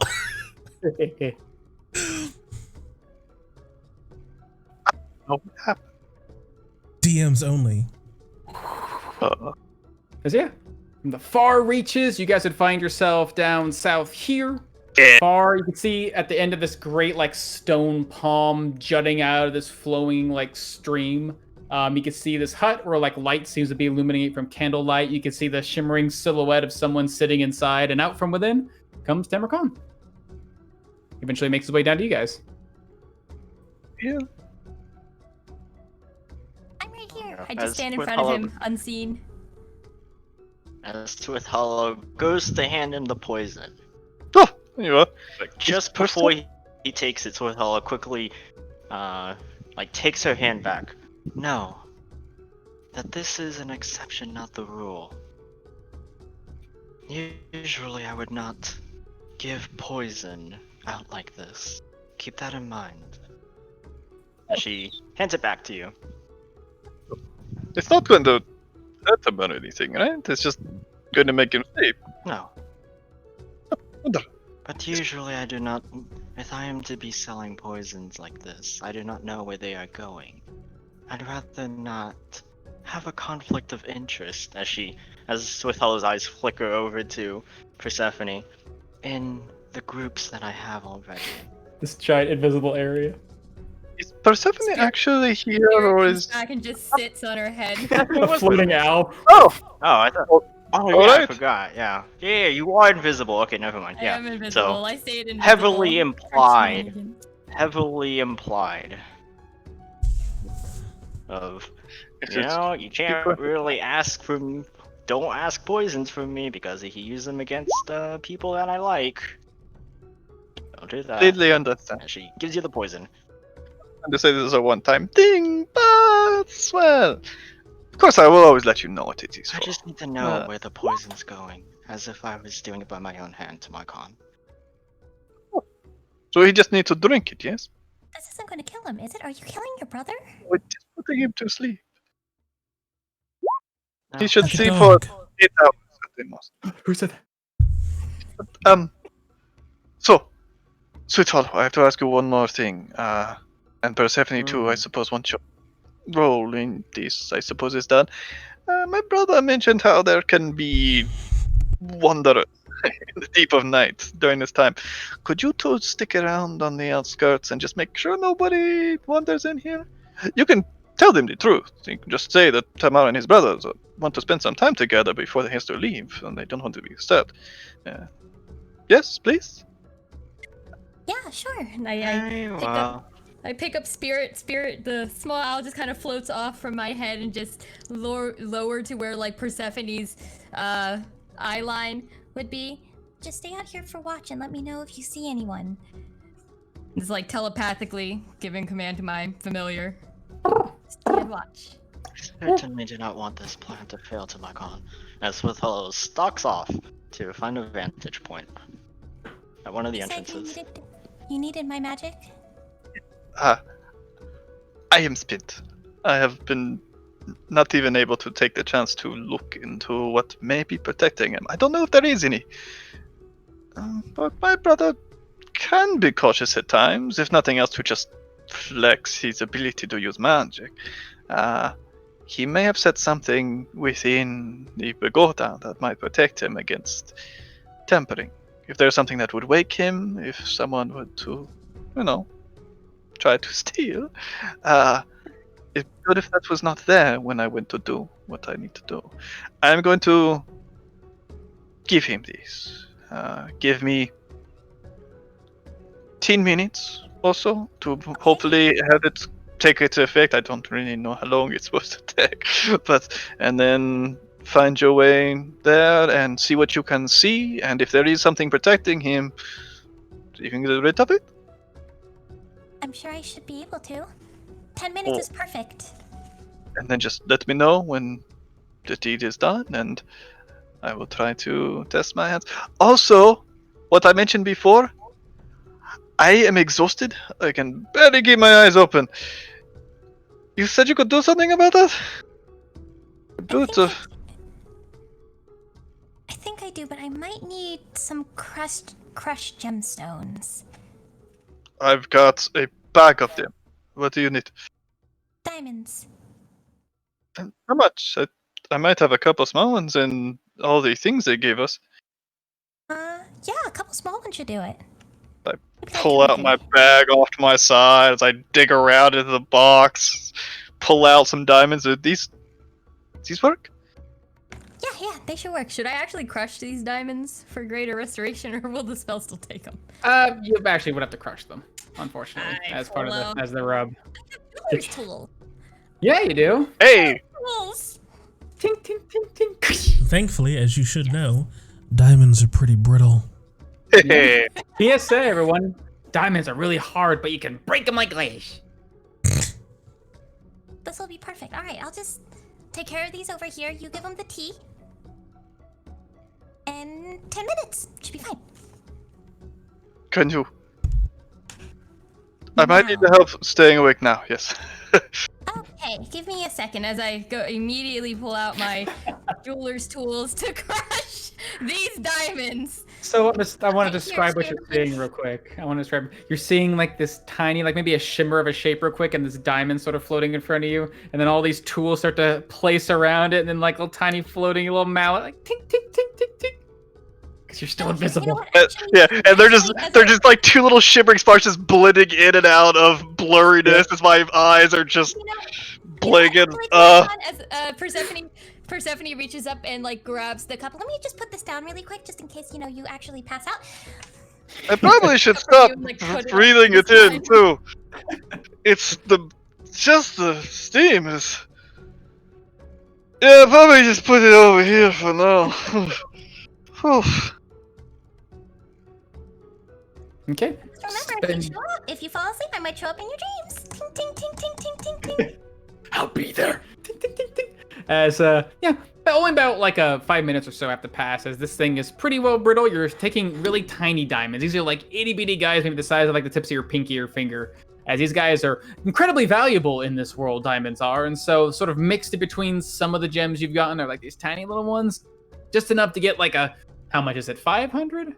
50. 100. 100. 50. 100. There you go. Yeah, I needed 250 ones. That's right. 100. Just as you crunch down a couple of these gems until they become as what you can discern with your jeweler's now recently become jeweling eye, pretty fine enough to where they could be almost powder, more little coarse, a little finer than sand, a little coarser than fine dust, but you think it would be adequate for what you need.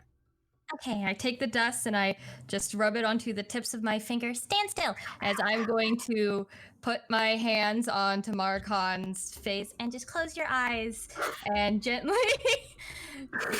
That's so painful. You're gonna crush diamond dust and stick your thumbs in his eyes? That's why he closes his eyes. As I cast my magic and I rub the diamond dust onto his eyelids, so it. Oh man! Go on. As the magic dissolves the dust glittering against his eyelids and dissipates as I cast Greater Restoration to wake you the fuck up. Good. Yes. Wake you up, it does. Yeah, that dust begins to glitter. This sort of alleviating feeling takes over you. Warmth rushes over you. Suddenly, it's almost like the equivalent of someone like breaking, what do you call it? Smelling salts beneath your nose. Suddenly, you're just like, all the energy's back into you.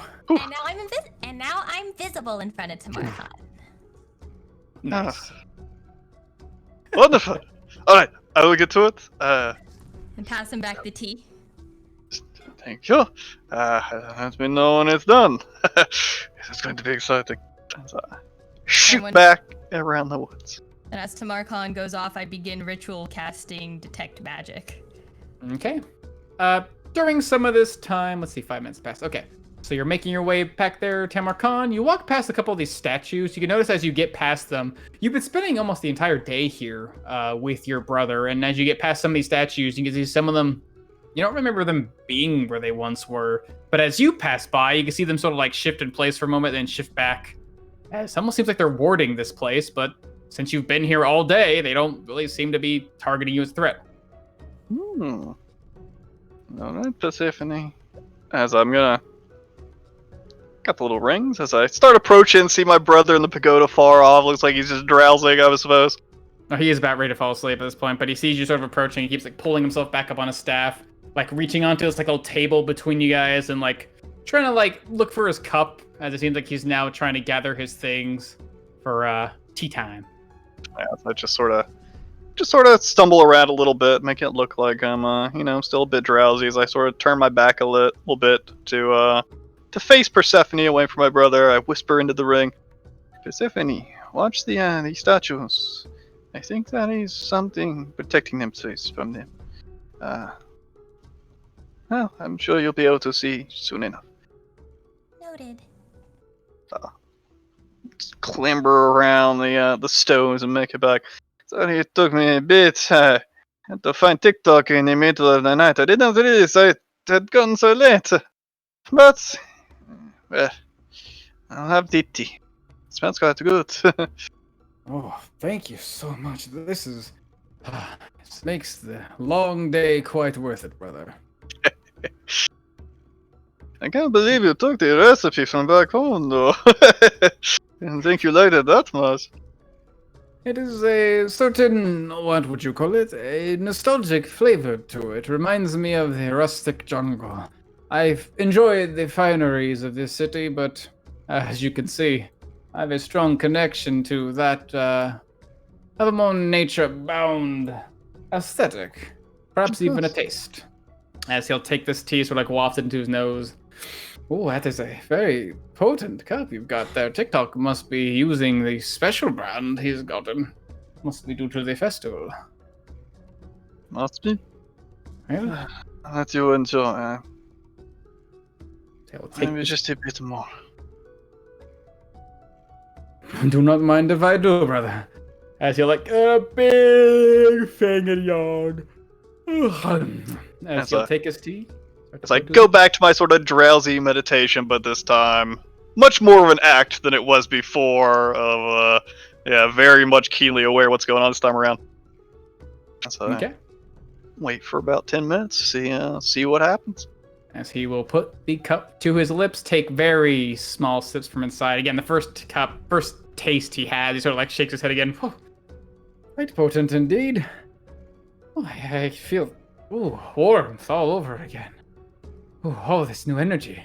As he begins to sip a bit more and a bit more, taking his time with this elixir. As only about 10 minutes or so will pass. He's just taking some time, making some small talk with you, talking about your progress with your training. From what he observes, you might be finally grasping it, but again, basically would try to get you like to demonstrate by like motioning over like candles to see if you can move the flames with your touch without actually, moving them with your hand. Yeah, I stand relatively close to him throughout these things, and trying to be somewhat within arm's reach, as when I start to see him drowse, if I see like he's about to slip the cup out of his hand, be close enough that I can shoot a hand over there and catch it to make sure he doesn't startle himself when it starts to take effect.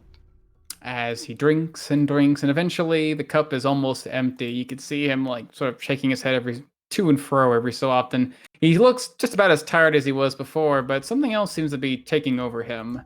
As Mandry Khan's got to make himself a Constitution saving throw. Against a DC 16 saving throw, because Swift Hollow was able to sort of tinker with the potion or the poison beforehand, allowing her to apply an extra bonus to its once normally naturally considerably high saving throw. Let's see. Let's put you to public. There we are. As you see his head sort of like bob down, he goes, "This tea, brother. I must say, there's something about it that... As I just lash out and grab the cup and make sure he doesn't like fall on the table and bash his head. As I just sort of prop him up real quick. Give me a sleight of hand check as he's going one way, and as he's falling, the cup and the sort of the resting plate it's on are falling next to him. As you some fast hands to try and catch him and this thing at the same time. At least you have a tail. Ooh, as he's falling a bit far away from you, but fortunately your arms are quite pretty, you're decently sized. I was ready for it. Yeah, one hand behind his back, other one sort of catching the plate, and then tink, catching the cup on top relatively silently. As everything seems to go silent. As I just sort of prop him back up against the wall and put the tea off to one side as I slowly back away from him. I sort of just look outside the door.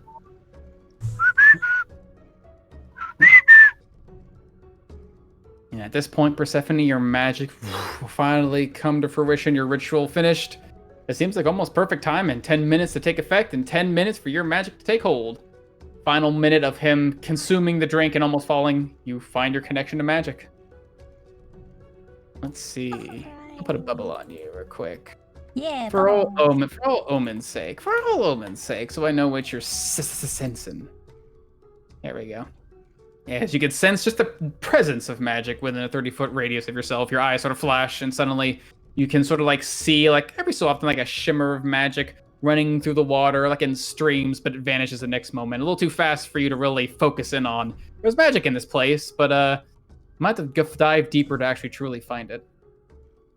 Okay. Speaking to the ring, I see something in the water. It's quick and it moves. So God, is there anywhere else to hide? I think the tea has taken effect. Take your time. We should be good for now. Okay. Oh wait. I'm just going to wild shape into an owl. There you go. A small owl and fly around. As your body condenses to the size of an owl. Still holding on to your magic as well, able to sense magic as you fly by. Sure. How high are you flying off the ground? That's the question. Let me go 25 feet up. Okay, cool. Are you just flying as is? Are you trying to be unseen, stealthy? How are you doing this? Yeah, I'm trying to not bring attention to myself, so just kind of being wary of, okay, I'm a bird. Where would bird go? Oh, other tree. Let me just casually fly over here to other tree. Give me either a stealth check or a deception roll. Oh fuck, do I have to do that as an owl? Yes, you do. But you do have your mental stats as an owl. I do have I think I should have put it in all your animals. It may not be updated if you leveled up too much, I think but owls even have proficiency in stealth. they probably should. They're Mr. They are the Flybys. quietest bird. I think it's like stealth to perception. There you go. There you are, Al. All right. Perception. Oh, I need Is that what you stealth or asked for? deception. Stealth or deception. Stealth or deception. Stealth or deception. Either you're trying to be inconspicuous, or you're trying to just, play yourself off as I'm just an owl, doing my own owl thing. Ain't nothing suspicious about me. Maybe I got flowers in my feathers. Don't you know fucking of it? Okay, let's do stealth. All right. As you're flying your way, you make it about just over the bridge, 25 feet above the ground. Very silent wings taking off. As you can see down at the base of this bridge, this tiny, egg-shaped statue, about 4 feet tall, suddenly turns to face you. And you can see as you're getting further and further towards the edge, its tiny body just seems to slide to the edge of the water as you get closer. Basically, every 5 feet you move or so, it tries to match you in movement until it gets to the edge of the water. Do you fly any further? Oh, that's interesting. I turn back because I have high enough insight to know that that's a sign. All right, as you fly back, you see it sort of mimicking your movements until you make it about back to the tree line, and you can see its body back to the base of the bridge. Ooh. That was fun. Let's try going around the other way. Where's the next tree? Oh god, there are no trees on that other side. Oh well. We're gonna start with... We're gonna start to that tree. Floof. All right, give me another stealth or perception check. Or deception check, rather, if you're trying to make yourself... Oh, nicely done. As you fly above, you can hear another grinding of stone for a moment as you pass by. As you can see this statue on the edge of this lip sort of shift in place for a moment, then go back to the middle. Can I see magic on them? As you're within this range, you can see magic glittering around their bodies. You can use an action to hone in on it to try and get more information. Yeah, what kind of magic is that? Sure. I just Your eyes sort of... with my big owl eyes. Your big owl eyes zoom in, and you can sort of see like these sort of veins of magic running along this thing that sort of give off different varieties of these like resplendent colors. That those of your senses would determine to be a combination of what looks to be abjuration magic that sort of cages this whole thing, and then there's like these spinning, very ornately sort of woven veins of transmutation magic inside. Okay, Persephone might know, but Melanie's thinking something protecty and something transformy. Basic, okay. Yeah, transmutation's this weird sort of magic that can make things move that normally don't move, or give things life that normally don't have life. Is it just on the statues themselves? Can I see any sort of lingering? Seems to be just on these egg-shaped statues. As you're now getting closer, you can see they almost look like short little round apes with their arms sort of carved around their bodies, so like protecting their chests. Some of them seem like their hands up to their mouth, almost cupping it. Some of them have their hands up over their heads, holding their ears. Some of them have their hands over their face. Hey! Oh, that's cute. Okay. I am going to fly back to my original hidey spot so I can unwild shape to give to Marcon my report. All right. Unless do I want to risk going all the way over? Mm-hmm. Yeah, fuck it. Let's risk going all the way. Let's go tree to tree. Let's scope the whole place. I'm an owl. I can do that. Okay, so you're literally just flying around the entire area? I'm using my trees as like my points to go to. So from this tree, like... Okay, I'm gonna need a pretty hard deception or stealth check for that. Because you're flying over this great clearing. Okay. Ooh! Christ. As this, you do see this one statue that you sort of just bolt right above. You move quite quietly because you are an owl, but your sudden appearance and disturbance of some of the leaves catches its attention, and you see its move and immediately try to follow after you, sort of like trying to stay just ahead of you until you hear zoom, and then as the statue just seems to slip off the edge and fall into the water. As Temakon, Shoot my head back to look at my brother. roll me a D. What was it? How did I do this? Roll me a D100. Oh, shit. 100. Mm-hmm. Hey! As you can see your brother, like you're the soft, quiet, like as he seems to be out cold. Is everything alright?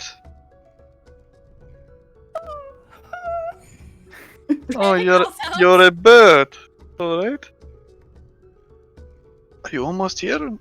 Is there like an open window or door that I can... It seems like the front door, where there would be a front door, there's just a great opening in this small hut. You can see Tamarcon standing at the entrance, sort of, I guess, anticipating you. There are windows you can see beaming out light from either side, but it's hard to tell if they're open or closed from this angle.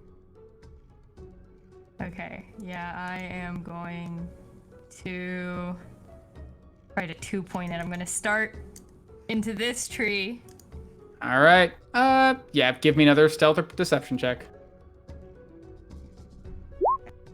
Ooh, this time aware of the I guess the adorations around you, the things trying to stop you, and or at least maybe act as some sort of alarm. Your body moves silently through the air and gently glances and lands on the edge of a branch, like the wind. Okay. And is this just like a one-roofed building? Are there like windows in the roof It just or seems like decoration it just seems like it's a literally one level house. It looks like a one level hut. Like if I were to just I don't know reach down here and just sort of get rid of that, you see that. Oh. Okay. There's windows on the side. Just one on the looks at the west and one on the eastern side. One here, one here. It is a it is a 20 by 20 hut. It is not a lot of room in there. Okay. So knowing that these things follow me, I am 25 by going 25. to be very, very wise, and I am just going to fly up 20. Yeah, I'm gonna start by flying up like 20 feet first, and then just try to move in the direction of the house to see if this one follows me. Sure. As you're going up higher and higher, I'm gonna need a straight stealth check this time. Oh boy. All right. I had to reset my roll 20 because it was funky. So let me grab that real quick. All right. Do do do do do do do monkey heist. Do do do do do do do do do monkey heist. Play that music. Play the heist music. I already got my monkey heist music going on right now. Oh, I really need to reset my roll 20. Okay. Yeah, Crown Heist is the track. It is wonderful. I like it. It makes me think of like, what if like Donkey Kong had a stealth mission? That's what it makes me think of. Honestly, I'm not even. All right, stealth roll. Oof. Stealth roll as you fly up again, trying to be quiet this time. You pass through a couple of dead branches that let some leaves out as the thing's head immediately turns to face you in your direction. And as you go up higher and higher, although it can't really turn its head to go up, anytime you sort of like strafe to and fro, you can see this thing sliding across the ground. As it seems to have a beat on you. Oh god. How high can I go to lose it? Persephone just goes higher and just shifts to the left and just keeps repeating until it stops shifting. Going higher and higher. You go so far high above that everything becomes sort of this now dulling gray to you, because although you are an owl and you have some, I think you have some pretty decent vision as an owl, I'm assuming anyway, for the sake of this heist, things sort of get gray and hard to see, and eventually with your sharpened senses, with your big old owl head, you don't hear the grinding anymore once you make it about 60 feet up. I have dark vision up to 120 feet as an owl. Oh shit, then yeah, you go about 60 feet up and you can see the Yeah. far reaches of this thing on the ground sort of stopping to slide, although it does remain in place in front of this bridge. Alright, now that I know that I am high enough, I am going to Oh god. position myself. I'm going to position myself above the house. And I am going to try to just fly straight down and into the house, hoping Alright, not to alarm any of the statues. Give me one more big old stealth check. I'm gonna give you my inspiration. Yo, I got your inspiration. Hey! Inspiration. Aw. 16. As Are there you come doors on- to this thing? to the building? There's Yeah. just again an opening to this hut. Ah. There, I know. It's a big Didn't know old if there- monk hut. Didn't know if there were open doors. Yeah, Okay. they're just opening. As you swoop on down, you can see some of these statues immediately turn to face you. As you immediately go inside the hut, you guys can hear the sounds of them sort of scraping to get their way up towards the sides of the entrance. I can't move these guys, that's okay. As I see her just shoot it, I step out and look at the statues like, hey. It's me. Look, it's me. As Tamar Khan, give me a deception check. Hey.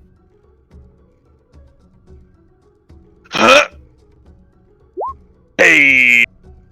I've you see learned to them- be more deceptive recently, learning a thing or two from my brother, Madri. As they sort of stop in place.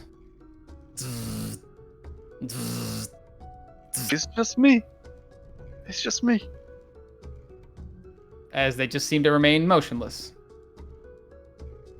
I just like take a step back or two back into the building, see if they follow my movements. 1 step, 2 step. They seem to be maintaining their position until you get back into the candlelight of this room, and they seem to just sort of maintain their position. I think we are good. I wild shape back to myself. So, the statues move. Yes, that's what I said. Yes? I don't know what they do though. Is there... What does he look like? Oh. As I turn my head and look over at His Mom throat's John. just slit. I killed him, I Persephone. will- Now I'm gonna kill you. Jesus Christ. Yeah, you see the old Mandracon like slumped up against the wall. It looks like you can hear every once in a while this like low, deep grumbling, like snore coming out from the depths of his throat as he like his shoulders rise and his body falls. He looks like he is deep in some sleep. But I don't see any magic or anything. Your magic runs over his. You can see all across his body. There's magic. His robes seem to be shimmering with it. His staff just seems to be glowing brightly with it. And you see like this sort of like running several streams, like several rivers spinning around his head, moving in opposite directions. One of them going around, it looks to be this leather band that goes around his forehead. And the other one seems to be following a different direction that goes along. Now that you're looking at it, it looks like a separate golden engraved crown sort of resting on the band. Lots of magic. You said, what is it that you wanted to take from him? The crown? The crown, yes. If there's something holding it in place, or... What kind of magic do I see? Your Crown and eyes the sort of band. unravel the magic. You can see the crown itself is, now that you're sort of dissecting the magic with your eyes, it reads powerfully of divination. Just this concentrated amount of magic that can fill the mind and even the body with experiences and knowledge impossible for its, I guess, holder to know. But behind it and seemingly reaching up around it, sort of connecting with it in this sort of connected series of streams, is the leather band around his head, which, very much like the statues, seems to be intertwined with plenty of abjuration magic. I think it's that band. If anything's going to be keeping it in place, or at least notify him if his crown is in danger, it would be that. So I'll focus my magic there. Wonderful. Let me know when it is done. As I'm going to pull out my my purple stone, my glowy purple stone, as I am going to cast Dispel Magic from it onto that band. Okay, trying to remove whatever magical effect it seems to be imposing. All right, I'm going to need a wisdom check, as the magic you're trying to simply remove resists you immediately. And once that magic connects, Persephone, you realize either you got to let this thing go, or you have to complete it, and it might backfire, and you'll lose your magic. Persephone, let my father be with you. As I see her starting to cast her magic, I'm gonna give her a bit of guidance as you feel like your mind clears ever so slightly. As I'm gonna cast some guidance on you. Get to add a D4 to your check. Hey. Okay. Ooh. As finally the magic taking hold, you feel that resistance, and with the words of Tamarkan guiding you, and finally just sort of taking that bold step forward, that magic connects with the magic of this band, and you can immediately see a visual effect happen. More than just the magic fading away due to your detect magic vision. You see the actual band like sort of like begin to pry as if the leather it's made of is beginning to wear down, and then it seems to snap and just fall from his head, rest down around his shoulders up against the great collar of his outfit. And you can see now, as it does, this crown that almost falls down the rest of his face seems to catch itself and shrink and connect to his head. Okay. So that was the band. It should be fine now. Everything else he's wearing is magical. So I just took my best guess. I wasn't sure how many instances I was going to do. I only put one in my stone.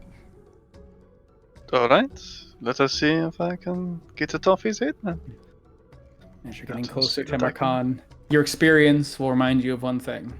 Your brother allows you to get close to him when he's meditating, when you were in your pestering phase, but there was one thing that always drew his attention to you. One thing that would always sort of, not rouse him, but bring his full perception towards you. And it is when he is touched. He is sleeping now, but to get this off his head, you're gonna need some very slight hands. Right, father. I believe in you. Hopefully you believe in me. This is what we were. Once, long ago. Tempting the fates. Trying to do what we are not meant to do. Yes, I'm going to cast a little guidance on myself as I wrap my hands around, trying to just place my fingertips on the side of the band as I slowly try to rise it up. As I would love to be able to give myself some advantage, but I don't have any way of doing so. So, yeah, I'm gonna try to Sounds some slowly guidance. lift it off his head. At least you have guidance. Let's see. Hey! As your hands. Hey, you before, 22. You would put your hands on your brother before and again immediately rouse him. You feel your fingers very gingerly press against the edge of this very simple yet ornate golden crown around his head. And you feel his body stir for a moment. But unlike before, he wasn't truly fully asleep. His body was exhausted, but his mind was always awake.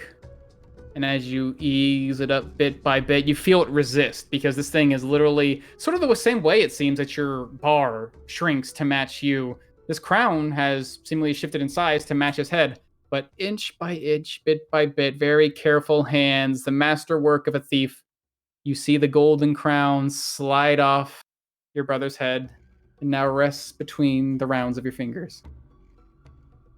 Sort of stop for a second looking for 70. She's just like covering, she's just like bouncing in place.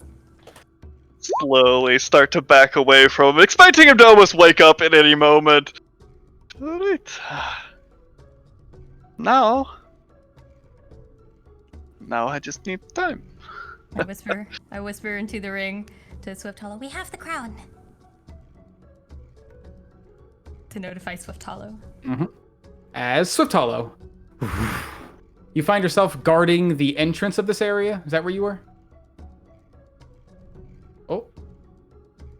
Yes? No? Push to talk? Push to talk? Muted. Boy is muted? He's muted in Discord. Oh no. Uh-oh. There he is. Muted myself. Yeah, I did that because I have voice activity, so just in case. Sure, that's fine. Because I don't got voice meter with the noise gate, so you might hear my breathing or something. My microphone accidentally goes down. So anyways. Uh-huh. Anyways, You said you were guarding the entrance yeah, to this area? Swift is just, yep. Yeah, Swift is just skulking.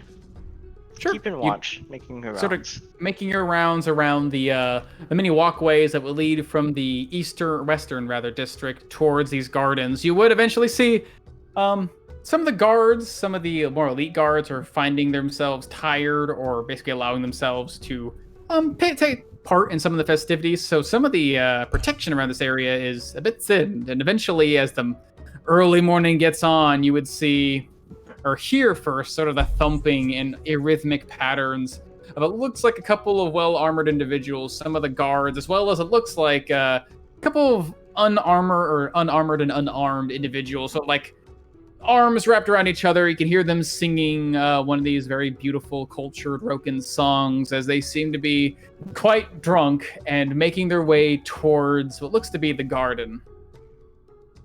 What do you do? To Marcon's garden? Oh yeah.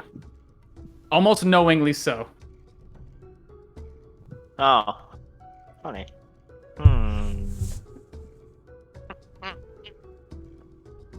I mean, I'm 11th level. I could just kill them all. I could channel my inner Luna.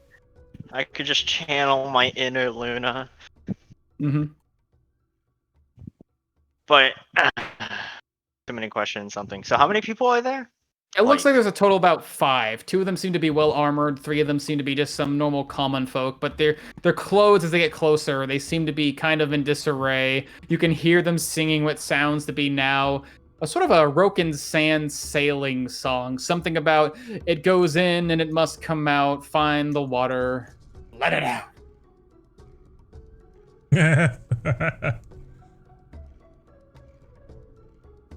That's what do you do? Do you just allow them to pass on through?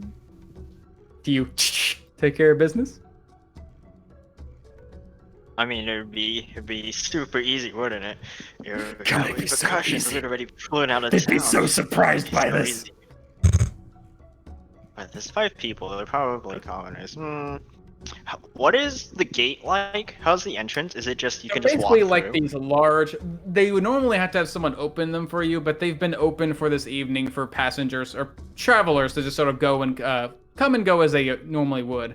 The guards that would normally sort of patrol these areas have mostly gone towards the festivities to sort of keep an eye on the grand populace. So this area is just barely guarded by like the elite, but in this district over here, where it seems like Commander Khan sort of has his own sort of hand on things, it seems to be less guarded. The only guards you really see are the ones approaching you. Are the guards drunk?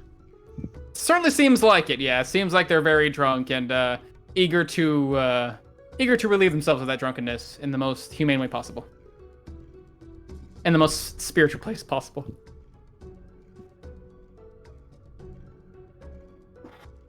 If only I had actual disguise self. It would be so easy. It would be so much fun. I just dress up as Magic Con. What are you doing in my garden? But, What do we do, Sotala? Seems like seconds are ticking. They're getting closer and closer towards this gate. Swithalo will appear in front of the gate. Just as Swithalo. As she quickly changes her clothing out of weird stealthing garb. No, Swithalo is Broken Ridge, not Swithalo the assassin. As these people And immediately just start try stopping to- the tracks. Oh, who is this? Lovely morning. Oh, yes, lovely morning. Could you excuse us? We have to find the bathroom. Well, they aren't over here. This Are is you the sure? sacred gardens. Oh, Yes. that's just. Finish walking through the straw. Oh, yeah, it's just a big. I mean, come on now. There's plenty of water there. Other places are stocked up. We can't get into the palace. We don't have authority. We just let us slip on by. Hey, you're that girl from the Isn't there arena. like another garden? Uh, Isn't there another garden? yeah, there's several gardens actually around the guess entire nearby. area. If you recall the map of Of Roka, course it they have seems to. like there's an entire circle of gardens. This is just one of them you're in. There's the further Do you edge of the King's Garden. mind? Yeah. My character sheet is blocking. Well, do you mind going to the other one? Oh, I'd but rather it's not such a my far walk. tranquility. Well, I'm sure you could just go in the bushes or in the tree. If you really need to use it that much.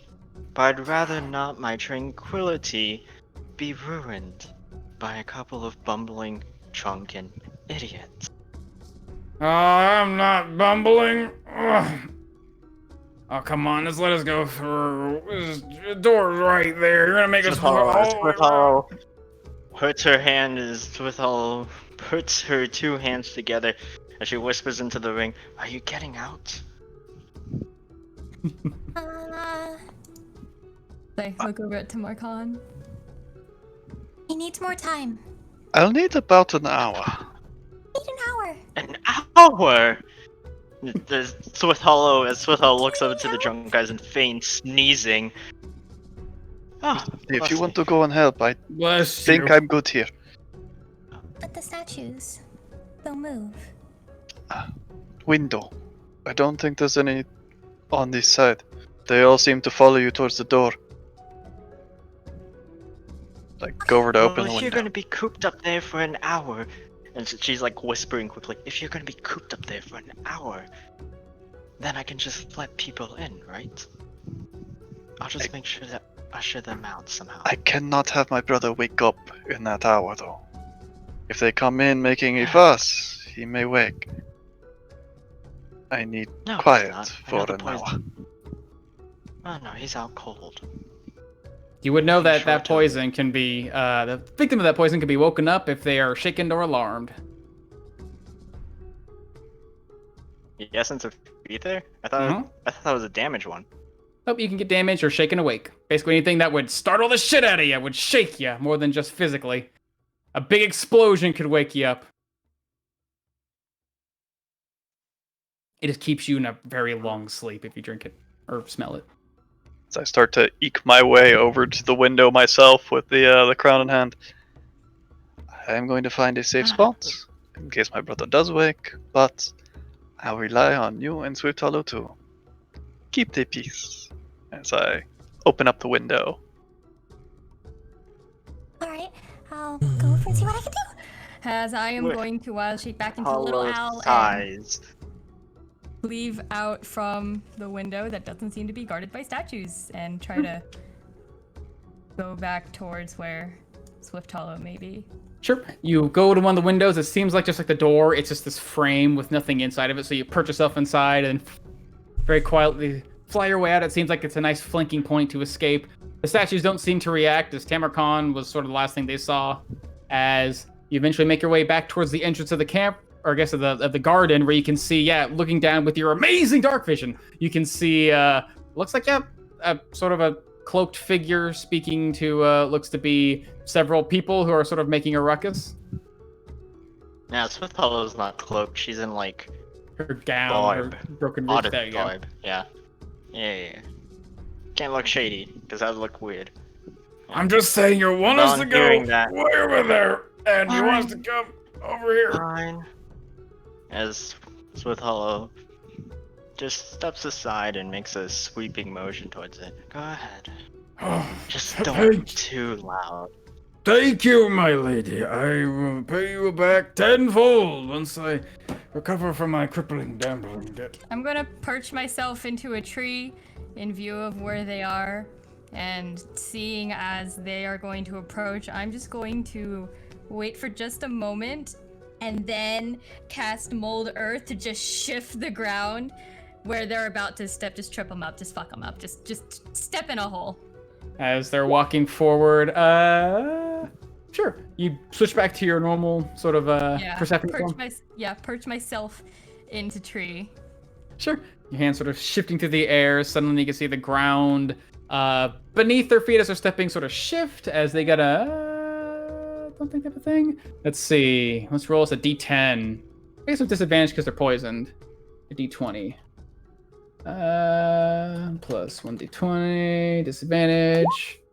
Ooh, yeah, as they're sort of walking together, trying to keep each other like level, they step on the ground that suddenly seems to shift beneath their feet. Easy enough for anyone else to avoid, but in this darkened area and with themselves very intoxicated, you see one of their feet sort of like shift, and like a big old train of people walking side by side, they start to go down as they all slip and fall and clatter to the ground.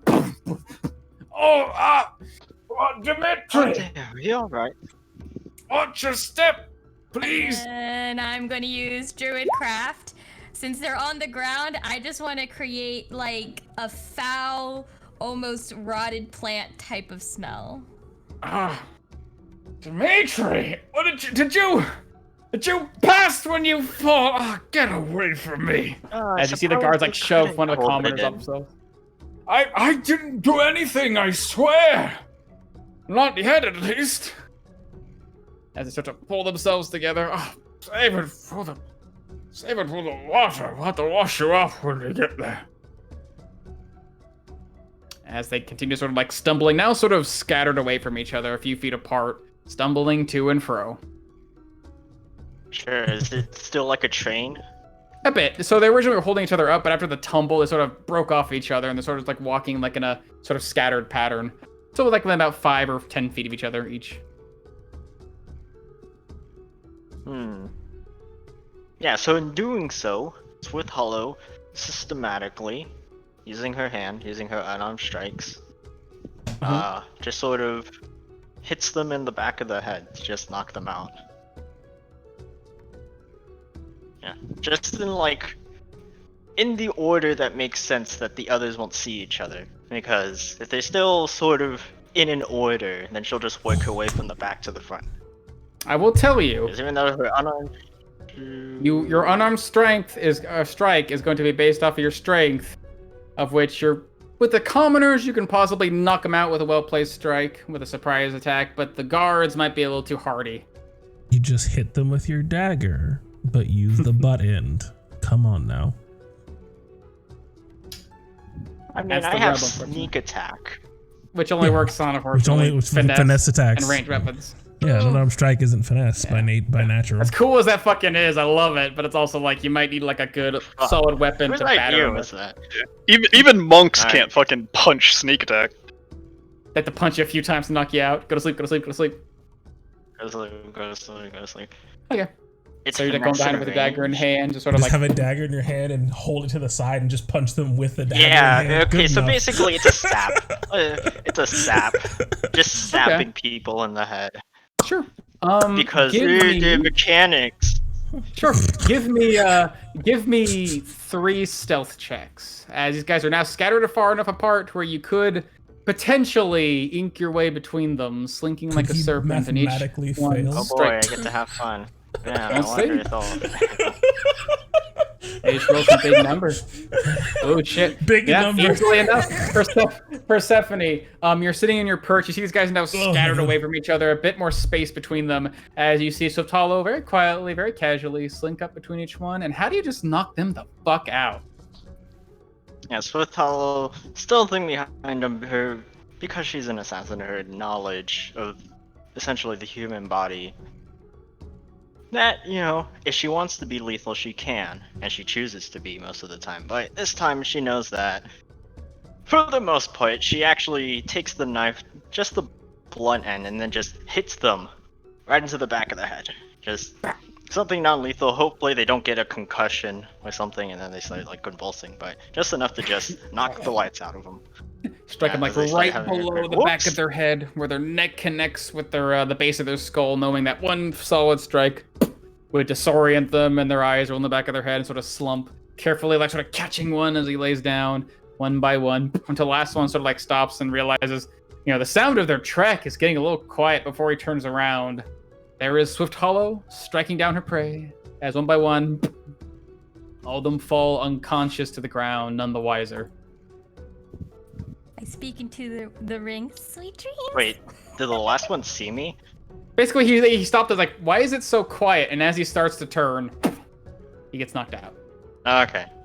Otherwise, I'd have to kill him. I finally get to use my bag. Like, Let's oh, go. no, he's not. Yeah! Let's go feed him But yeah. to the bag. Knock them all out. You're quick enough and quiet enough that you don't draw any of their attention during the act, and they are all unconscious. Yep. And they're drunk, so like whatever. Yep. Damn it. Plausible. They're like, man, yeah, it's like, oh, I woke up with the moist headache. Oh, brother, it's because you shat yourself. And then Oh yeah, fell yeah. asleep." They definitely all just fucking release their bowels as they hit the ground, of course. Like an orchestra. I druid craft the smell of sweet flowers. Goddamn. As you Yeah, find yourselves anyway. now at peace. As you guys report Tomarcon. Oh, as soon as Persephone left, I also hauled myself out of the window and scampered my way up to the top of the pagoda and jumped onto one of those giant fingers, sat down, put the iron bar across my legs, and slowly, and see what happens, lower down the crown on top of my head. Okay. As we'll just shift back here real quick for visual sake. During all this time where Swift Hollow makes her way away from you, you guys, or you, Tamarcon, pull yourself out the window. Seems like the statues are still in place. You find yourself seated in one of these great, large fingers, basking in now this sort of cloudy night sky with the crown resting now upon your head. You feel it slide down. Again, a bit too large for you at first, before finally, once it rests around the edge, it sort of like rests just on your brow, still too large, until you begin to sit and meditate and take some time. 20 minutes pass, 30. There's this ever so persistent, like, pressing feeling as it goes on, where it feels like the crown is starting to align itself and fixate itself to your head until that final hour finally reaches its end. And as you're meditating, Tamarcon, your eyes sort of closing, you can feel the cool air blowing across your body, like wind cascading through this open natural spring. You can hear the sounds of water babbling, slowly but surely falling away from you.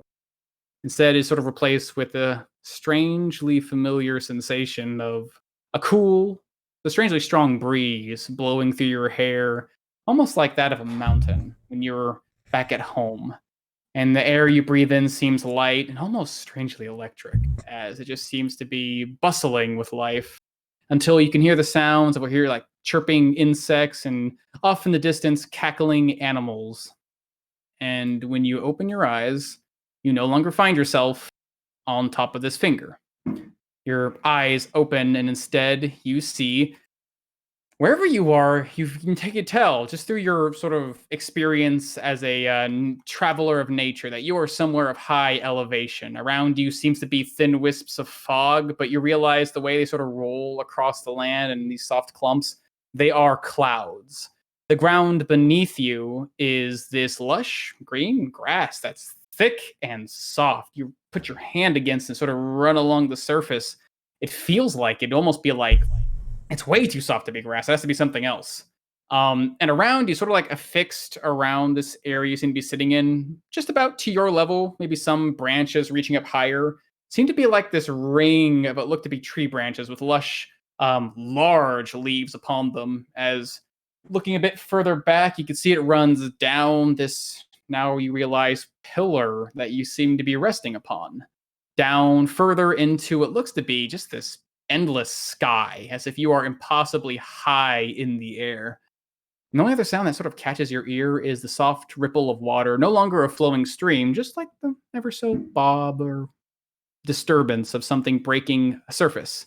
As before you, you see maybe about like 15 foot, maybe about 5 foot, 10 foot, 10 foot in radius. It looks like a small circle of water, like a small pond. Something you just maybe someone would keep like, pet fish in or something, not the grand display you saw before. And the water is currently being disturbed by this small bobbing lure that's attached to a long, thin filament tied to a stick, held in the hands by an ape. But not quite a true ape. His body is mostly covered with patches of skin that seems to be disturbed by maybe like a long strip of silver fur. And you look upon him with a strange sense of familiarity, but you don't feel the same sort of sense you had with meeting Mandrikon, and you don't really feel the same sort of familiarity that you did with Gorkon when you heard his name. Who you see before you is a very familiar stranger. As you see this very old looking ape man, long, scrawny, scraggly body, long mane of white hair running down his back, wearing a golden crown upon his forehead, legs crossed, a big crooked smile on his face, a sort of deformed, twisted form, as he seems to be very gently tugging upon this stick, as if he seems to be fishing in the pond. Oh, good morning to you. I must say, I did not expect to find you here. I was expecting the other one. This is a nice change of pace. It has been a long time. I have to admit, I didn't think I'd be seeking this place. But it's what we are meant to do, yes? Go to places we are not meant to be. It certainly seems to be our nature, or at least our nature. Am I to believe that it is really you, or something meant for Madri? Meant for Madri, perhaps for now. These treasures, they are not truly owned by you or me. They are owned by a great legacy. And with that legacy, comes a long lineage of experience, of victories and errors. You can hear them now calling from the depths of this place. As you can hear every so often, like within the sort of chattering of nature around you, the soft, like calls of an ape or a screech of a monkey. As it sounds like this place just seems to be filled with simian life. And now, it seems that you are wearing the crown. I must say, it looks good on you. I think it always looks good on us, but on us in particular. I have always wanted to try it. Now, if you won't mind, I am trying to fish for something and I cannot seem to find it. Can you see what I'm looking for in the water? Go on, take a look. Of course, as I look down into the water, what do I see? You see this bobbing lure sinking, being tugged and told, to and fro like you would a sea of a fisherman. But the water is just completely clear. You look for like a sign of life, of fish, something like the koi pond you're at, but it seems to be empty. Do not see anything. What exactly are you fishing for? Oh, it doesn't matter. Something amazing. I'm sure eventually, with enough fishing, enough times I cast this line, I'll get something good. Do you not think so? Of course. I am the lure and the hook and the bait, have I not? You are catching on quite well. That is what I like about the clever ones. The clever ones, they always catch on to the mischievous lessons. Well, are you saying that I should try my luck to see if something takes a nipper? You see, when I speak to another, one of mind or of might, I see my fishing rod bob and bob in this water, and they tell me, Bobakan, you can catch nothing in this water. There is nothing there. It is impossible. I say, why not try? Why not try to catch something where there is nothing? Why not try to accomplish the impossible? Has not worked in my lifetime. But that is why we are we are. That is why we try these things. And that is why we have this nature. Do you seek something impossible? Something you might find in the water? I do. It is why I have accidentally, I suppose, come here.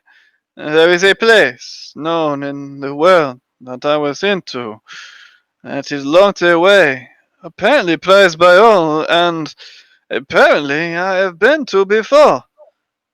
But I have forgotten it. Something has taken that thought away.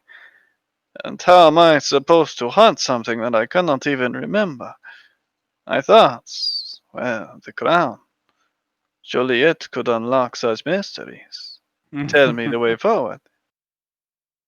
The crown you wear, the crown I wear, will teach you things that you have never known.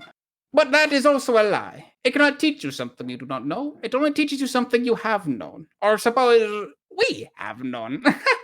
As he starts laughing, you can hear like this sort of chorus of like simian chirps and screeches from the surrounding area. Within this crown you wear, my young simian friend, there is the countless lives we live, the experience, the wisdom, the knowledge we have gathered. It lives within here. And of course, those who are willing to dare to ask for help, those not too brash or bold, they may find answers. I cannot tell you what you have lost, but I can tell you what I have known. Perhaps that is why that you have called me here. Why you have gathered my rod, as he pulls up his rod, and you can see the lure suddenly like snap off the water and sort of catch onto your body and sort of pull you into the water itself. Ah! I tried at once in my life to claim the impossible. I believe I know what you speak of.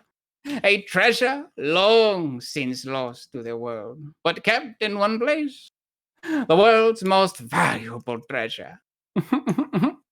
As he pulls his rod back, the rope sort of like runs through the water and begins to disturb its surface. And now all these like reflections of the leaves around you begin to sort of shift and change in color, as it seems like you could see surf images sort of in the water around you, sort of telling its own story.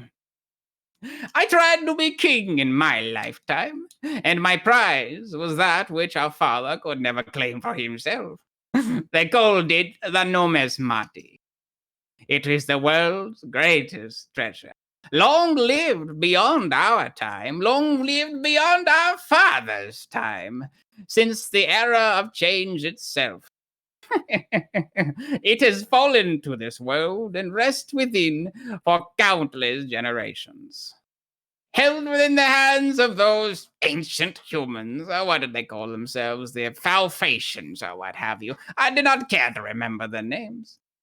But they have long since held it, since they have established their little kingdom. It is a treasure that lives up to its legend, for I myself have glimpsed it. I've tried to get into that grand vault, but alas, I have fallen short. Perhaps taken too much time, lingering around in this world for far too many years. Look at this body, twisted and old. There's so many wonderful sights to see. I wish not to end my task too soon. But that was my downfall. Within that vault, you will find, if you can get past the guards, find your way to this vault hidden deep within the earth. Inside lies all the treasures a man could ever want. A king could ever want, one might say. But there is a great and powerful guardian inside. One who rests and serves a purpose to guard against anyone who would dare break within and try to tempt themselves to take the world's greatest treasure. But I will tell you, for those who have doubted such things, this treasure is a great and hidden value. It is the most valuable treasure in all of Hearth. Although, I wonder upon you. A secret you would like to know? To spoil the fun? What kind of Khan are you, Tamar Khan? I am born of what my father was originally. Before he was wise, before he was smart or strong, he was a trickster. Above all else, it is what I hope to be, to truly be in his image. Not of something that made him great, but simply what made him him. This is a good answer. For in truth, the numismati is not simply a valuable gem to wear on one's finger. It is not a necklace to wear around one's neck. It is not a crown to wear on one's head. It is a treasure that can raise and fall kings, can grant anyone their greatest desire if they use it to do so. It is, in truth, the greatest and most terrible thing a man could claim in this world. Fancy? And you'll find it no bigger than a coin, but in beauty, it is a piece of the heavens itself. You seem as if you would not use it for such things. What a trivial answer that would be. To take over the world, to rule it as a king. There's such great beauties to be shared. It is the task of claiming that makes it all worthwhile. Of course, that is what our father did. That is what I wish to do. It's a good answer, my Khan. But I will leave you with this. The first task to complete, to find this treasure, to reach where I have reached before. You must not seek the vault itself. You must seek those who built it. These humans, they claim this land as if they were their own. They are conquerors in their blood. But it was the elves. It was they who built that vault. The secrets to how to find and enter it. You'll find lies with their people. And they are fun people. You should try some of their bone sugar. And their pearl sugar as well. I certainly will. I have to admit, I've not spent as much time amongst them as I'd like to, but I have a friend. I'm sure she would love to introduce me. Now you are a breath of fresh air. Now, go on, little Khan. Dive deep and find that impossible goal. I'm sure you dig deep enough. Dive deep enough. Sorry, I have teeth falling out of my mouth. You will find what you're looking for. I will be your law, your hook, and your bait, my old friends. But I can. It was wonderful seeing you. I hope in your life you became something truly worthwhile. That is the kindest thing I have ever heard a Khan say to me. I like you, Demogorgon. As you can see, the cackles start, the fangs extend, my arms start to lengthen as I take on this shifted, more monkey forms as I just dive under the water. As you go underneath, you can see him laughing as well, his hair starting to distend, his face extending out like that of a baboon, mouth just filled with fangs, and all around you can see these shadowy shapes, gems in the darkness, their glittering eyes staring back at you. As you can see, it almost seems like for a moment, as you dive down to the depths of the water, you are surrounded by countless other ape people, other simians, other Khans. As you go deeper into the water, and once you reach what seems to be the bottom, you find like yourself breaching through the water as you awaken, now attuned to what seems to be part of the gilded crown of Rhesus. Ooh. As in your meditation, you have tapped into some of the innate magic of the gilded crown of Rhesus, allowing you to cast the legend lore spell to learn more about a particular legendary item and gather more information. However, what you learned is not gifted by the gods or any divine proxies. It seems as if what you are gifted by is the wisdom and knowledge of the other Khans, the other former aspects of Rhesus the Monkey King. That is the gift of the crown. It bestows its wearer the experience and knowledge of past lives so that they will not fall into the same mistakes as the last one. Yourself a little Okay. avatar state. What an interesting blessing, my brother. Very interesting. As I start to raise up and put my hand to the crown, I stop for a second and look down at the iron bar across my lap. Ah. As I lean over and I slam my fist into the stone underneath me as I raise my hand up and look at the stone where the impact took place. You can see this thin hairline crack run down and this small, like, broken crater. But then as you pull your fist away, you can hear this sort of soft rumbling. And then bit by bit, chunk of rock falls, hits the ground. As it begins to crumble and fall, as you make this sizable broken, like, crater inside of this stone. Thank you, Lord Khan, and all the rest. This will be such an interesting life. As I'm going to hop off to one side, hop onto the top of the pagoda, slink myself back inside. Okay. Find yourself back with your brother, who, fortunately enough, it seems like, oh shit, I'm gonna need another D100 roll. Oh boy. Some rocks falling. Hey! Hey, nice. As yeah, fortunately enough, you can see it like he sort of just stirred in his sleep, sort of like turning to his side, rests his hand on his face, but he is still out cold. I'm just going to walk over to him.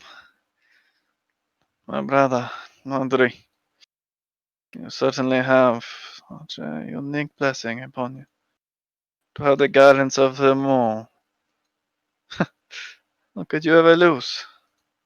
But maybe will be a challenge this time around. Maybe just this once. As I lean over, take the crown off my head, and slowly try to rest it back on his. All right. Give me another sleight of hand check, although it's going to be a lot easier to put this thing on his head than take it off. Hey! Easily enough. Guided Filled with my peace inside me. Put the crown back on his head, slip it back on. It still seems to take some time, no longer a nice tight fit as it once was before. But seems like eventually over time it might slink back on his head. Although now the leather band holding it in place seems to have been broken. Might notice that when he wakes up, but I wish you good luck, my brother. As I turn around and then stop. Think for a second. Put my hand in my back and dig around. My calligrapher tools. Pull out a little brush. dip it in some ink. Walk back over to my brother.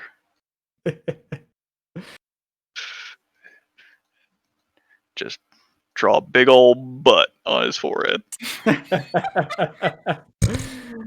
As first of all, give yourself some DM inspiration, and then roll yourself a sleight of hand check or a what do you call it? A calligrapher tool kit with dexterity. I'm gonna go with my sleight of hand. Yeah. Nice. Yeah, easily enough. Able to. Job. Big old baboonic butt upon his forehead.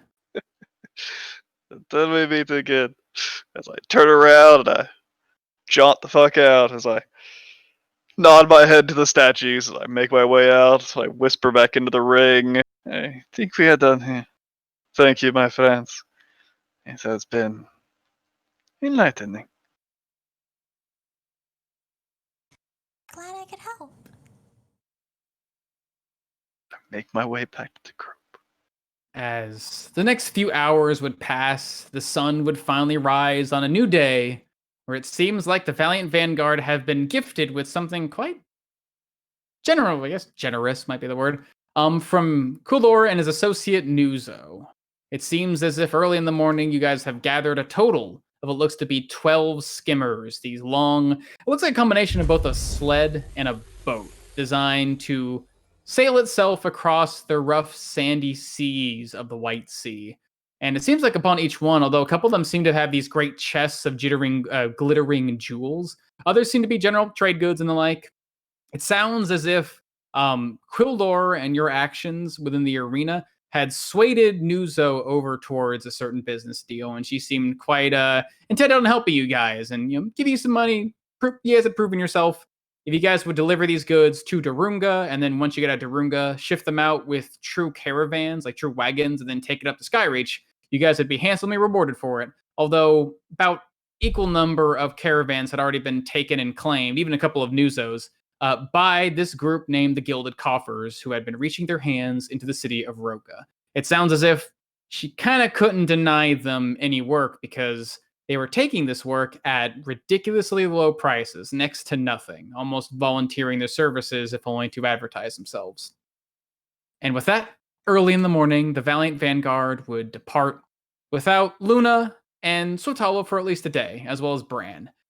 As this is where we will end tonight's session, with the Valiant Vanguard now facing what truly can be considered some true downtime. As I'm going to say, for the sake of schedules and my own shit I got to go do, the next couple weeks are going to be dedicated, maybe streaming if you want to stream some stuff, but otherwise, mostly just handling the things that will transpire between now, the leaving of Roka, and eventually the arrival of the Valiant Vanguard back into the town of Oakwell, where it seems as if Samantha has something set up for not only the people who live there, but people she's been advertising to across the entirety of Mobia. It seems as if the Dragon Slayers are finally returning home. That's all I got, baby. Oh, yeah. Very nicely done. Goddamn. Shenanigans. That was like the most exciting session where I really didn't do anything I've ever had of D&D. Finally get to. I'm gonna press the level up button now. You did it! Oh my god, I loved everything about that. It was fucking outstanding, very entertaining to watch, very well done. Oh boy, yeah. So going forward with Song of Rapture, it's not necessarily going to be on break unless they're very spotty in terms of what it is you want to cover. But if you think, there's going to be some stuff that you want to have sort of, so to speak, like on the record, we can certainly have some downtime streams as like much more chillax and just kind of figure out what's going on, and it won't be as involved or as official as a normal stream. Probably won't add to the episode count, but we'll be there for just so you can get a peek behind the curtains, because it's going to be a decent amount of time, I think, in the world. So there'll be things that will happen at different points, so be sure to check those out. But we'll keep you updated on like what the situation and what that stuff will be in the coming days. You can of course join the Discord for more updates on that kind of thing. I'm not hearing the Song of Rapture sound for some weird reason, but no, I need the Song of Rapture song. No. The song, and it's rapturing. It's rapturing as hard as it can. You might have to refresh your Roll20. Yeah. In terms of Song of Rapture, we're probably looking at potentially having downtime episodes on the 9th and I guess 16th, going off the true definition of couple. Should be. That's the plan. Depending on how much stuff we gotta cram in there. Some stuff we'll just talk over, gloss over. Some things we'll handle just by, just bookkeeping. Some things, if you guys want to roleplay it, I'm totally down to make a little baby session for it. If we want to stream it, we can. I don't want to be like, okay, you go do this thing if you want to go play it out, because I'm totally down to play it out with you guys. But to do that, I needs time. Got you. Can't cram it all into a week again. It hurts me. It hurts me. Abuse. So we're looking at potentially coming back for the 93rd or 4th episode, 94th episode on the 23rd. What day is the 93rd? The 93rd of August. Yeah, 2020 is wild. Didn't you read the updates to the calendar? So we're probably going to be hopefully returning for the 94th episode of Song of Rapture after downtime and all that stuff on the 23rd of July, it sounds like. But of course, stay tuned for any updates or changes. Who knows what may happen in the coming weeks. Be sure to follow on Twitter for updates on schedule changes and that sort of deal. In terms of our upcoming games, Heroes of Thylia is still continuing its brief hiatus with its return in just a little bit longer now on the 12th. So be sure to tune in on that Sunday at 5 p.m. Eastern, as the Oracle Chosen will be returning and their journey, their odyssey, pressing forward now with a dragon egg in hand. So you won't want to miss the developments therein and the other mysteries of the Mithril Mines to be uncovered. Is the Cerberus still around? What happened with the Troglodytes? Where is the Forge Keeper? There's so many things that still need to be solved, and more adventure from there. So look forward to its return, brought to you by Foundry VTT. This stream, however, and this particular show is brought to you by Roll20.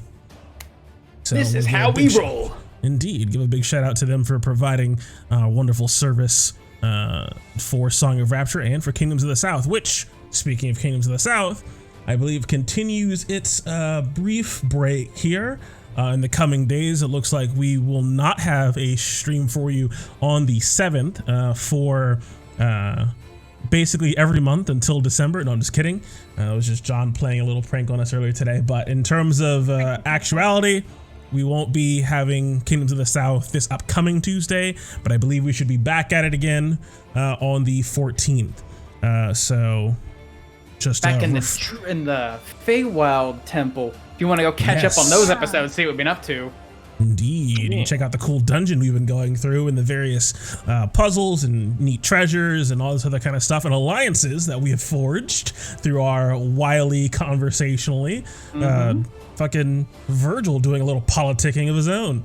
Everyone learn Elvish. It's really helpful. Yeah, learn more than one language, guys.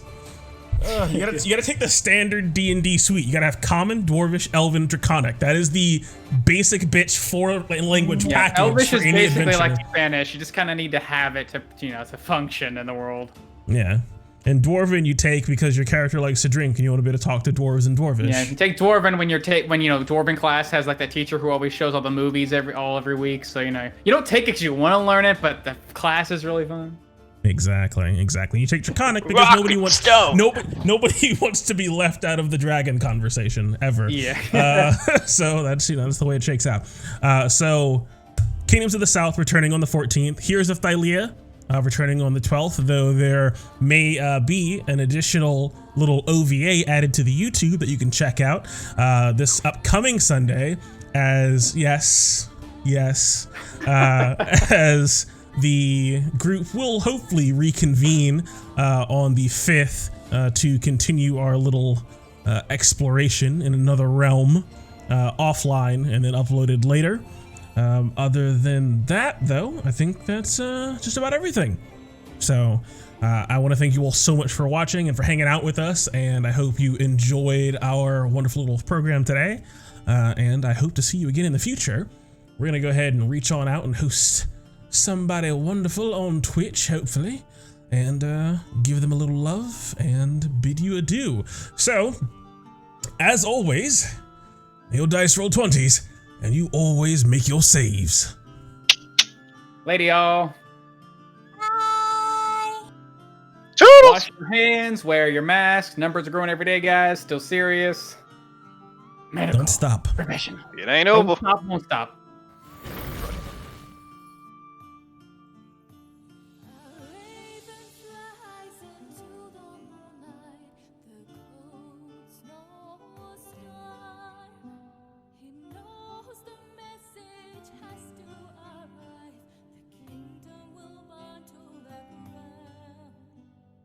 Witches and demons have come to deny the beauty and peace of our homeland.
you, Sumner, if you're talking. Welcome, Lionhead Gaming, for the raid. Thank you. Hey, thank you. Welcome. Thank you. Gonna assume it's an Arcana check. Sure. I got a 17. So, you recognize this as a rare trinket. It's a rare trinket.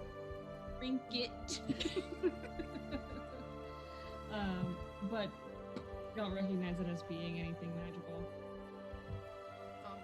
It's just like a paperweight. You can keep it. Great. Cool. I stuff it in my bag. Figures out it's like Following priceless. these guys. Open the door on my left here. The mic was off, I was talking. My bad. Okay, so you open the double doors.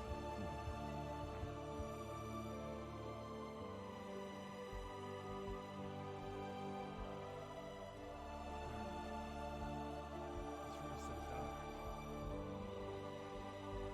Oh, is there a door vision? Ooh, I did a really bad job revealing that. Hold on.